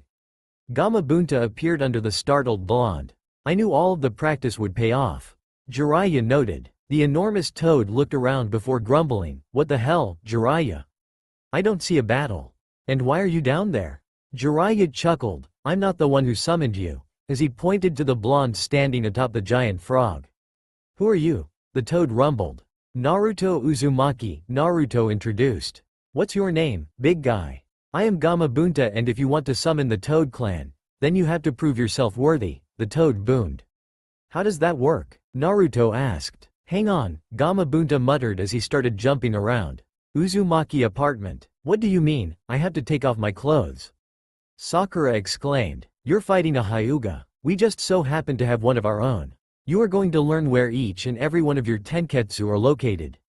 You are going to learn it because you won't be able to stop Neji from closing them. You are going to learn it because you are not going to lose in the first 30 seconds of the match. Now shut up and strip so Hinata can put the henna paint on you," Kushina admonished. Hinata stood in Kushina's bedroom with her Byakugan active and a needle with henna paint in her hand. It wasn't as if Hinata couldn't see through all of Sakura's clothes anyway. "Uchiha Temple, underground. We have more training to do," Kakashi said. "We should leave, but what if there's more?" Sasuke asked. "We won't learn it by staring at the stone," Kakashi replied. "Right," Sasuke stated, not looking away. Kakashi grabbed the boy by the collar and dragged him out into the night sky. They'd been staring at the stone tablet all day. Training Ground 4. "You've read about chakra natures, so I won't bore you by repeating it. Right now though, you're going to train all 5. I don't expect that you'll master all of them, but with shadow clones to cheat, you'll get the most out of your time, Jiraiya started. Why can't you just teach me some jutsus? Naruto whined. Because you want to be able to do any jutsu, not just one jutsu. Your control is great right now, but you need to learn to change your chakra nature, Jiraiya explained. So I'll just make 100 clones and then we'll all work on the exercises, Naruto grumbled. No, you'll make 25 clones and then you will do taijutsu training and meditation with me, dispelling and creating one group every 10 minutes. A mass of clones will eventually have minor differences and through trial and error, you'll find ways to do better at each exercise, individually. Each clone you'll be using will be trying a slightly different, but related exercise so that anything that one clone in each group learns can apply to any of the other clones in the group. This will make your training much more efficient so that you will learn how to change chakra natures much more quickly than the months or years that it might normally take, Jiraiya lectured. I think I get it. Start showing me the exercises, Naruto said as he created 25 shadow clones. Private Training Ground 3. You've got the speed down and, thanks to Lee and your training with Naruto, you've already figured out how to unlock 2 of the gates, but you'll have to rest up before you can do that again. Since we wasted yesterday reading the tablet in the Uchiha Shrine, we'll have to make up for that today by moving extremely fast. Keep your Sharingan active for as long as you can and let me know if I move too fast for you to keep up, Kakashi lectured as he started to fight Sasuke. Uzumaki apartment. This henna stuff doesn't come off, Kushina-san, Sakura whined. That's the point. It'll last for a month and we only had to apply it once. Start where we left off. Try to open your tenketsu after Hinata shuts it, Kushina lectured, reading a magazine advertisement for a hot spring. Once you can do that, you'll be ready for the next phase of your training. Beating Neji will be meaningless if you can't at least put up a good fight to whoever is after him. Training Ground 4. I've mastered the wind nature exercises, Pervy-sensei, Naruto crowed. Perfect. Now try using wind chakra in the techniques that you already know with it, Jiraiya muttered while looking through binoculars. Can't you stop looking at the springs for 5 minutes to teach me something? Naruto exclaimed. I am teaching you something. You just aren't learning it. Now do what I say until you've mastered all 5 elements. Jiraiya shot back. Private Training Ground 3. Faster, Sasuke. Kakashi yelled as a fist shot out. You have to be faster if you want to activate the 3rd Tomo. As he activated Genjutsu distractions in rapid succession. Ga, you're trying to kill me. Sasuke screamed. Maybe not, but Gaara most certainly will. Don't quit. Kakashi screamed. Uzumaki apartment. So you can open and close your tenketsu at will, without striking them? Kushina asked. Sakura swore, not yet. Don't we have other things to study though? Not until you can open and close your tenketsu without your hands, Kushina said flatly. Kushina-san? Hinata asked. How is this helping my stamina? Are you tired at the end of the day? Kushina asked. Yes, Hinata answered. Are your muscles sore at the end of the day? Kushina replied. Yes, Hinata answered again. It's only been a week. You can't really expect a significant increase in that short time period. Once Sakura starts learning medical ninjutsu in earnest, we should be able to up the training significantly. But we won't be able to start that until she learns to control her tenketsu, Kushina smiled. So hurry up, Sakura. She yelled. And then Kushina went back to reading another magazine. Training Ground 4. When I use wind chakra with shadow clones, I can't make any clones. When I use wind chakra with body flicker, I just get a gust of wind with me when I move and I can keep going for much longer than normal. What use is that? Naruto asked. Have you tried body flicker on just one part of your body at a time instead of your whole body at once? Jiraiya asked. Wait, you can do that? Naruto responded. Yes. Now try it with neutral chakra, then with wind chakra, Jiraiya whispered through a hangover. And let me know when you can do anything with any other nature, he said as he nodded off in a lounge chair. Private Training Ground 3. Kakashi pulled up his headband to reveal his own 3 Tomo Sharingan. You have to be faster, Sasuke, or I will definitely kill you, he intoned with deadly intent. Dodging or opening any gates won't save you. You have to perceive faster. How the hell am I supposed to do that? Sasuke thought as Kakashi started moving ever faster. Kakashi fought harder and faster, keeping his demeanor cold and cruel until Sasuke couldn't keep up. He threw kunai closer and closer to Sasuke, waiting for Sasuke's eyes to morph into the 3 Tomo Sharingan that indicated it had reached full maturity. I still have 3 days to get his Sharingan to mature. I don't need to start teaching him the basis of Chidori until then, Kakashi thought as one of his kunai left a hair-thin streak of blood across Sasuke's arm.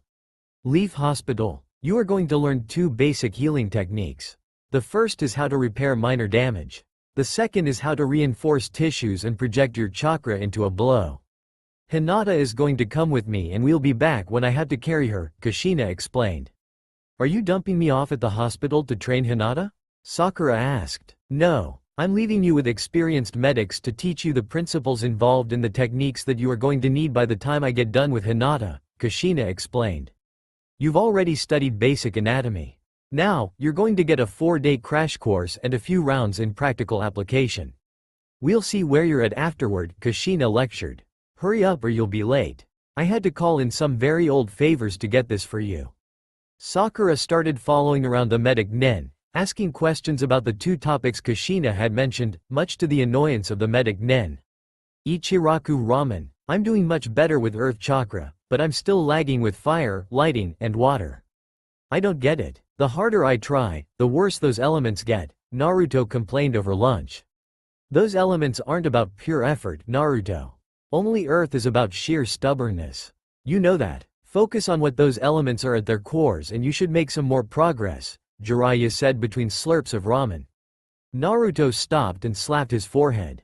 Of course. I got wind quickly and have been using it with taijutsu already and Earth is coming along, so I've been using the ideas from molding Earth and chakra with the other elements, but the ideas are incompatible with the nature of the chakra. Why didn't you tell me that, Pervy-sensei? Jiraiya rolled his eyes. Yeah, why didn't I tell you that just now, he said flatly. I figured out how to use a partial body flicker with wind chakra to make my blows have a cutting quality though. That was pretty awesome, right? Jiraiya looked at his tattered shirt. It's a great combat technique, Naruto. But your meditation is still terrible. We're going to start doing a stillness exercise tomorrow that will help you a lot in the future.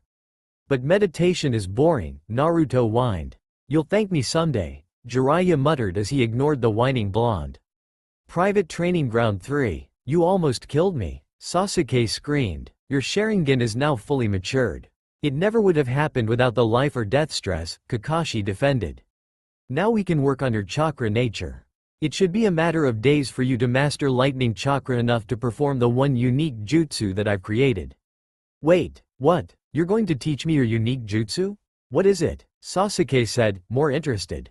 It's an assassination technique. It is purely offensive in nature and it's not something that you should use lightly. But Gaara might not give you a choice and I'm not going to send you to die at his hands in the arena, Kakashi explained. So all of this was just training? You weren't trying to kill me? Sasuke asked. I haven't given you a chance to think about it, but I'm a Jonin listed in bingo books and you're a genin. If I wanted to kill you, do you really think that it would have taken this long? Hurry up and finish your lunch so that we can get back to training, Kakashi said, already finished with his food. Uzumaki apartment. How am I supposed to heal a torn muscle? I barely got the theory from that guy at the hospital. Sakura complained loudly. You had 4 days, you already knew more than half of it, and you've been bragging about your perfect chakra control since we met. Stop being melodramatic and heal Hinata's arm, Kushina browbeat the pink-haired girl. I'm not even sure how. Sakura went on. Figure it out soon or you're going to have to spar with me next, Kushina threatened with a feral grin. And I make Sasuke and Naruto look like quitters when it comes to stamina. Sakura screamed with nervous laughter as Hinata quietly waited for the would-be Chunin to figure out a healing technique based on theory and perfect chakra control that Hinata knew didn't actually exist yet. Hinata absently thought, poor Sakura. Kushina is really pushing her. But if she can do this, then Neji won't be able to win.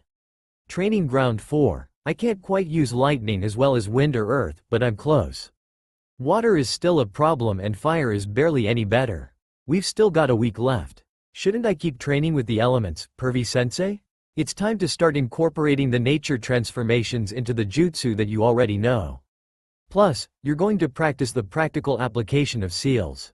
I know Kushina has given you scrolls, so we're going to focus primarily on putting what you know to use for the next 6 days, Jiraiya explained. Why not 7 days? Naruto asked. You don't want to be totally bushed on the day of the arena, so you'll take the last day to rest. We're going to the hot springs just outside of town.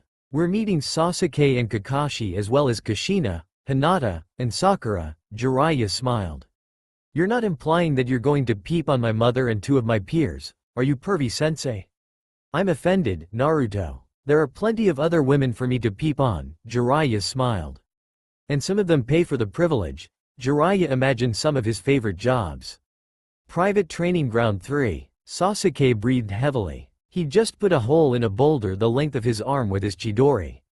It was the second of the day and he was nearly exhausted. That's it. You can only perform this jutsu twice in a day. Any more and you'll burn out your chakra and your stamina, which would result in your death. Kakashi's arms were folded as he watched. You have deeper chakra reserves than most ninja your age and you've got a fully mature Sharingan. But not a Mangekyo Sharingan, Sasuke interrupted. What would you rather have? Friends or the Mangekyo Sharingan?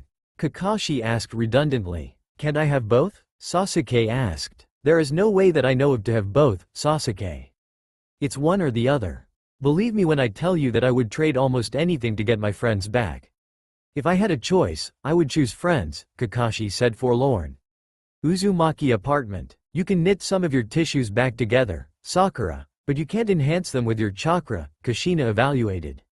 It's a great battlefield tactic, but I was hoping that you'd master the latter rather than the former. It's not like I can heal everything, Kushina-san, just minor tears. I don't know how I'm going to beat Neji, Sakura whined. Sakura, you'll be sparring against Hinata for the next 2 days. But you will only defend, never attack. If you don't see the benefit of your training, then I'll happily track down any instructor of your choosing to teach you after the exams, Kushina explained. Hinata, Sakura has been training with Naruto and Sasuke to get her endurance up. The both of you will keep fighting until I get tired. Until I get tired? The two asked in stereo. No, until I get tired of fighting. I'll be watching from this comfortable lounge chair. Kushina smiled and showed off the lounge chair she'd stolen from Jiraiya. Hinata and Sakura mentally screamed in horror. Screaming out loud only resulted in Kushina's demented laughter haunting them throughout an exercise. Training Ground 4. Holy crap, lightning chakra is the best body flicker augmentation ever. Naruto screamed. If we had more time, I'd start teaching you some more advanced chakra shaping exercises, but we'll save that for later. Why aren't you using any earth chakra though? You're much better at it than lightning. Earth body flicker is lame. I can barely move. It's not very good for my style and a lightning technique of any kind will punch right through it. Since I don't know any real earth jutsu, I'll just use wind and lightning, Naruto explained. If we had more time, I'd teach you some earth techniques, but we have to start making our way to the hot springs. Remember not to give away what we've been training until you fight at the exams, Jiraiya lectured. Try not to think about it too much. Try to relax tomorrow. Too bad you can't manage to sit still, he muttered. The first match will be Neji Hyuga and Sakura Haruno, the Hokage spoke. All other examinees should go to the waiting area. The clamor of the arena was deafening, but everyone was prepared. The genin knew that it was coming and were only mildly nervous about fighting in front of so many people. Daimyos, jonin, merchants, and many others watched the Chunin exams in order to evaluate the strength of the ninja they might hire. Naruto and Sasuke wished Sakura luck before retreating to the staging area in the heart of the arena. Your fate is to lose, Sakura. You should learn when to quit before you die, Neji intoned as the proctor looked on. 2 cages are here today, so giving up without a fight would be stupid for both of us, Neji. Think a little before you give advice, Sakura smirked. Fight, yelled the proctor, jumping out of the way. Neji assumed a stance that Sakura was already familiar with and Sakura's body flickered into Neji's reach, delivering a light blow to his arm. Neji accepted the blow and struck at one of Sakura's tenketsu, closing it. Sakura jabbed several more times, but Neji just used the opportunity to close more of her tenketsu. Neji had closed off most of the tenketsu in her left arm and several in her other limbs and torso, but Sakura smiled at him and said, I hope you've got more than that, Neji, or this fight is going to start going south for you very soon, as she opened the closed tenketsu from her core outward, in sequence. The Hyuga watching in the stadium gasped along with Neji. She can open her tenketsu without touching them? I'll simply have to shut them all down at once, the arrogant youth thought. You are in range of my divination, Sakura, he started to tell the pink-haired girl. You are in range of my body flicker, you arrogant ass, Sakura replied as she body flickered into his blind spot, delivering a hard kick to the boy's back. Neji rolled to the ground, spinning to his feet and rushing close to Sakura, seemingly unfazed. 2, he calmly intoned. 4, he listed. 8, 16, 32, 64. 8 trigrams 64 palms, he said, completing the technique that should instantly incapacitate a foe. Oh no, Sakura gasped. You've shut down 64 of my tenketsu. I feel so tired. There was only the barest flicker of chakra in her core, so close to absolutely nothing that it might as well have been for anyone else. Once a single core tenketsu opened, she started popping more tenketsu open as she spoke, freeing her trapped chakra. Oh, wait. Nope, she needled. My turn, she said as she started wailing on the unsuspecting Neji as Hinata's pent-up frustrations flooded out of Sakura. Vacuum palm, Neji expressed as he knocked Sakura back. Neji had several light bruises, but the pink-haired girl was not strong enough to knock him out. Sakura winced as she flew, focusing on the healing jutsu to repair the organ damage as she skidded across the dirt.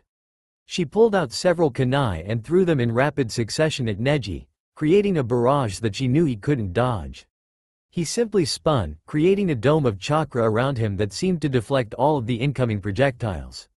Damn it, Sakura cursed inwardly. He can't really hurt me with his gentle fist, but I can't put enough of a hurt on him to end the match. If only I'd had more time. Sakura body flickered with a leg sweep, but Neji jumped out of the way as if he'd practiced avoiding leg sweeps thousands of times. Neji approached her again with simple gentle fist taijutsu. Sakura put more power behind her blows and focused on keeping her tenketsu open after each strike. She could barely keep up with his strikes, but she was starting to fatigue the so-called genius. Neji tried to use the 64 palms again, but Sakura knew that opening a full set of closed tenketsu took more time than Neji would give her again. She quickly used a body flicker to get as far away from Neji as the arena would allow. Knowing she had to come up with something or she wouldn't be able to last much longer, she tried to channel chakra back into her muscles and bones to give herself a strength boost. She dropped a quick test axe kick into the ground at her feet, leaving a very small, barely noticeable crater under her heel. I know that wasn't right, but it's the best I'm going to be able to do for the rest of this match. I hope it's enough or Neji is gonna win, Sakura thought. You are in range of my divination, Neji started to intone. Shut up, Neji, Sakura exclaimed as she struck him with a medically enhanced fist across his chin, taking only the first 2 strikes before sending the boy flying. Neji did not expect the force of the blow and tried to roll with the punch, but it had much more power than any of the girl's previous strikes and he was caught off guard enough to fly to the ground.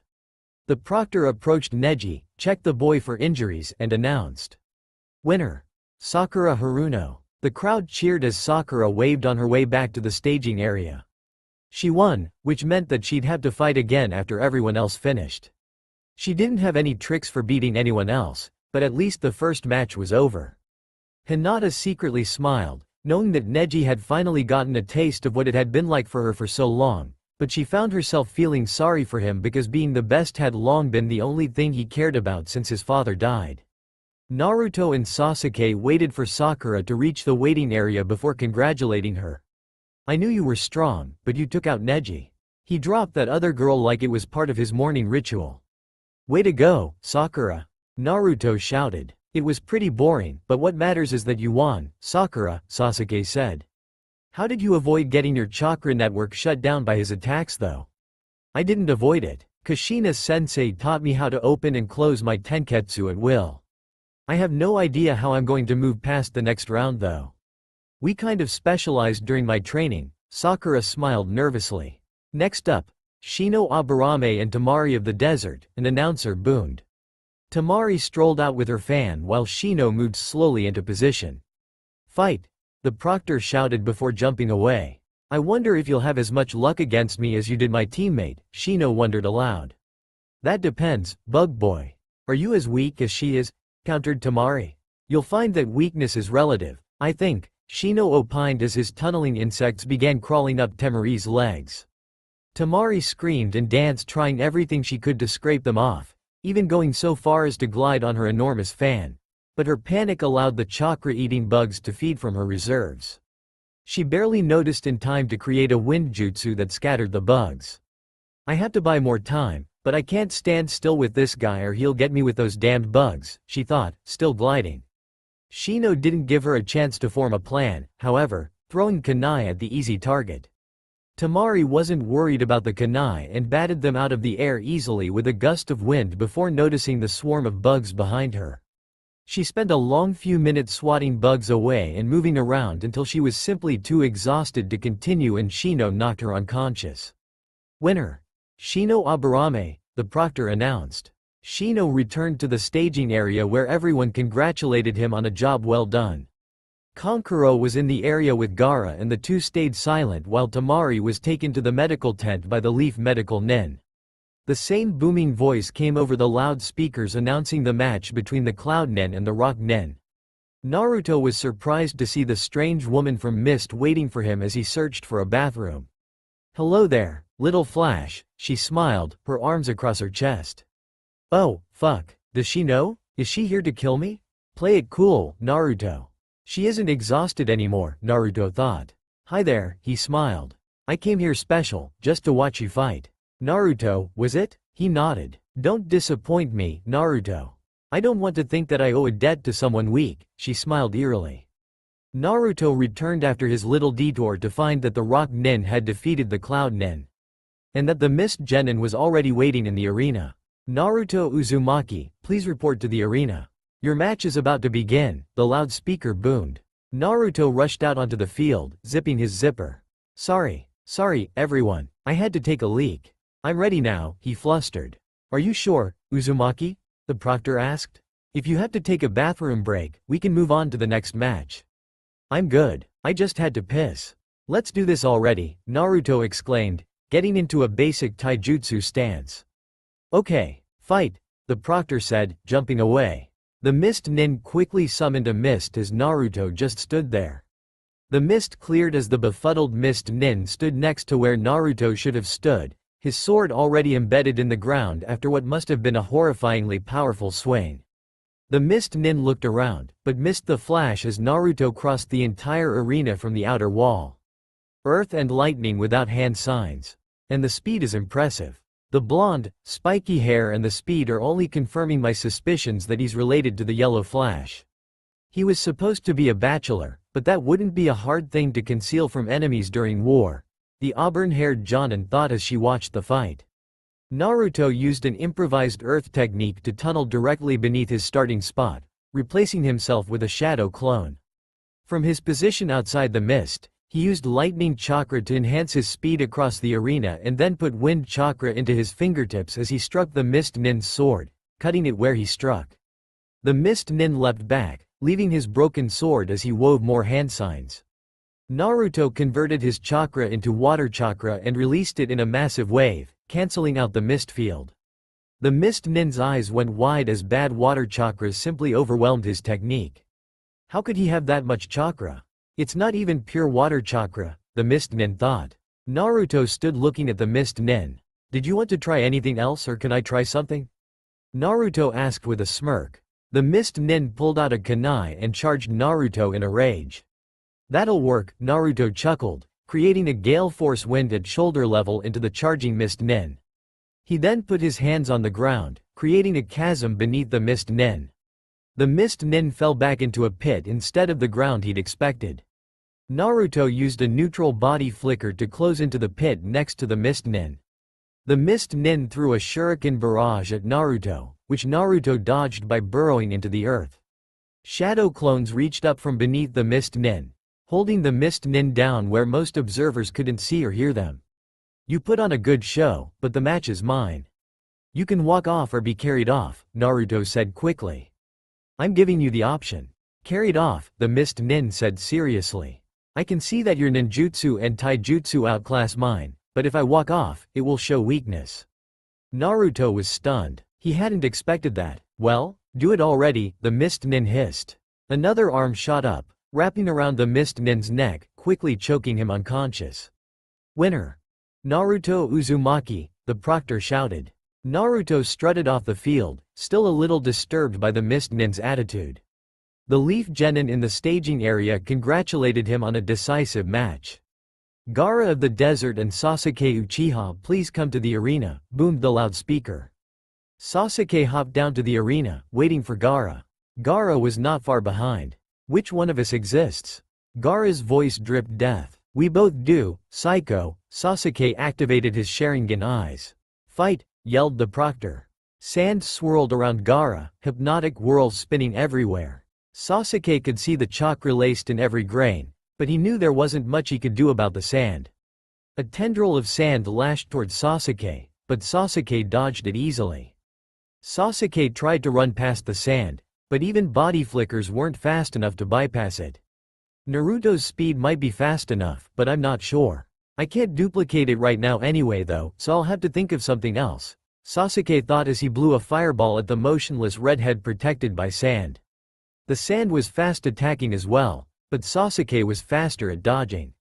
He threw kunai that cloned to create a massive barrage, but the sand was always there.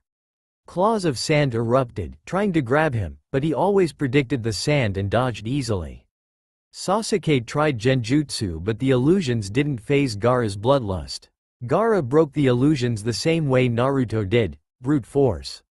Sasuke planted explosive tags around the arena as he went back and forth with Gaara, waiting to position the sand nin just right for the trap he was setting.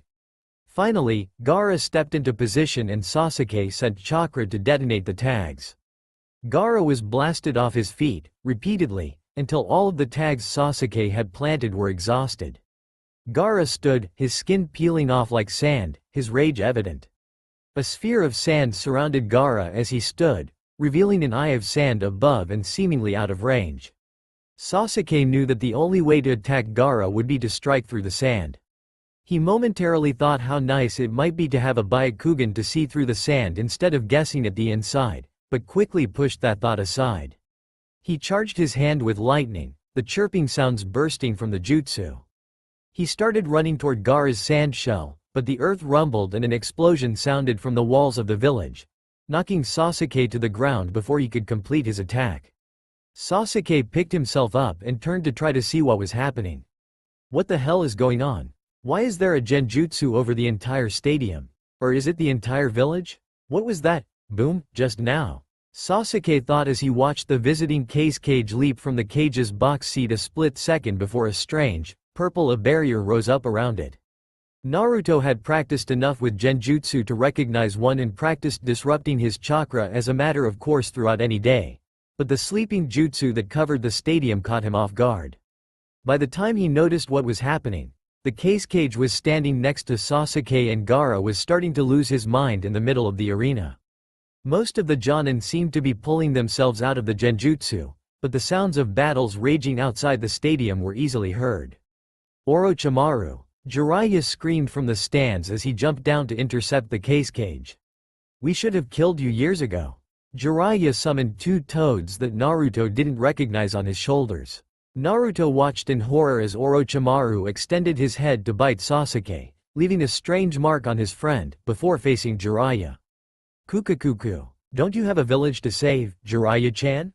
The sand is invading and this very arena is going to have the Shukaku on a rampage any minute now.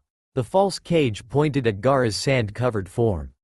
Naruto charged in with a lightning body flicker to attack the false cage, but Orochimaru's body impossibly bent to avoid the blonde's strike. You might be nearly as fast as that annoying fourth Hokage, boy. But you can't beat me yet, he mocked as he kicked Naruto across the arena. Jiraiya charged Orochimaru, but the snake Sannin picked up Sasuke's unconscious form and ran. Naruto stood, watching Jiraiya leap after Orochimaru and Sasuke. Most of the Jonin and Anbu present had already begun reinforcing the besieged village walls, so few had noticed Gaara growing into a monster the size of a building. Naruto ran through the summoning signs to bring Gamabunta into the stadium and found himself atop the massive toad. We have to keep that sand monster from hurting anyone in the stands. We don't have much room, so we'll have to pin it here as quickly as possible, Boss Toad, Naruto quickly explained. That's a great plan, Naruto boy, but that's a biju and I don't have nearly the strength to pin even the one tail in these tight quarters, Gamabunta rumbled. If we don't hurry, that thing is going to start rampaging and a lot of people are going to die. Naruto exclaimed. We need to do something quick. Can you do a transformation jutsu? Gamabunta asked. I could pin him, if I could take the shape of something with hands or claws. The sand monster began to roar, waking a few of the genin who had been left behind by the older ninja. I can think of something. Hang on. Naruto unleashed a wave of chakra to transform the massive toad into the only thing he could imagine that was that big. For a brief instant, he found himself inside the landscape of the underground plumbing, where he looked into the sealed cage. I'm borrowing your form, whatever your name is. I just wanted to let you know, since I think I've just figured out that you're one of the biju. Borrowing my form? What does that mean? The angry prisoner boiled from behind its cage. I'm fighting a biju and the boss toad needs a form with claws or hands to pin it down. I've already transformed him into you, Naruto explained. I can help you. Merely tear the seal from this gate and I will destroy the other biju, the fox tempted from its cage. Tell me your name and we'll talk about it later, Naruto replied. I am Kurama. Why do you care about my name, little human? It asked, starting to get curious. Everyone has a name, Kurama, Naruto said as his attention shifted back to the battle. He could feel the rage from Kurama still washing over him. Gamabunta was now shaped like a massive nine-tailed fox and had the sand monster pinned beneath it. Naruto had to maintain his concentration to continue the transformation jutsu, but he could see Gaara unconscious and partially exposed on top of the sand monster. The sand monster began cursing in a strange, grating voice. Damn you, Kyuubi, get off me, we can go on a rampage together, man. The sand monster sang. The Kyuubi isn't in right now, Gamabunta said, holding the sand monster down. Bullshit, I feel the chakra of my tailed brother. Stop messing with me, man. The sand monster sang back. Do you think it's significant that Gaara is asleep right now, Boss Toad? Naruto whispered. I don't know, Naruto boy. Is it worth risking everyone's lives to find out? The giant toad responded, still pinning the squirming sand creature. Naruto, Hinata exclaimed, jumping on the nine-tailed fox, the veins around her eyes already bulging from her active Byakugan. Hinata, perfect, are you the only one awake? Naruto asked. No, but I was the only one who could see that this is a transformation. The others were all too scared to approach, Hinata explained, all business. I think that we can stop this if we can wake Gaara up, but I can't stop concentrating on the transformation or it'll collapse and the sand monster will be able to kill all of the people still asleep, Naruto explained. I will try to wake him, Hinata said, resolutely. The normally shy girl ran down the fox's nose, leaping from the fox to the sand monster, her arm edged back to slap the red-headed boy. The sand monster struggled and writhed, having heard the plan, but Hinata was agile enough to compensate and landed the blow before the sand could stop her or catch her. Gaara shook himself, shocked at the sight of a dark-haired girl standing over him and the blonde boy from the last match transforming out of the giant, red, nine-tailed fox along with a toad the size of a building. How? Why? Gaara asked. The monster was going to go on a rampage and nobody else was around, Naruto started. We barely managed to wake you up, he continued as the sand shifted back into formlessness. You beat me, but why am I still alive? The confused Sandnin asked. Because I don't think that we should kill anyone unless we've exhausted every other option, Naruto said, partially quoting one of his favorite philosophical texts. Boss Toad, can you stay here and make sure that the sand monster doesn't return and go on a killing spree, please? Yeah, sure, kid. Why not? Gamabunta responded. Where are you going, Naruto? Hinata asked. Naruto looked around the arena. The purple barrier around the cage box was gone. He could see some of the genin waking more of the attendees in the stadium. He could hear a battle raging at the village walls. He couldn't see Jiraiya or the creepy snake Sanin, but he'd seen which way they'd gone. I have to follow Pervy Sensei, Naruto shrugged. Sasuke just got kidnapped. That's all for now. If you enjoy then please like, share and do comments.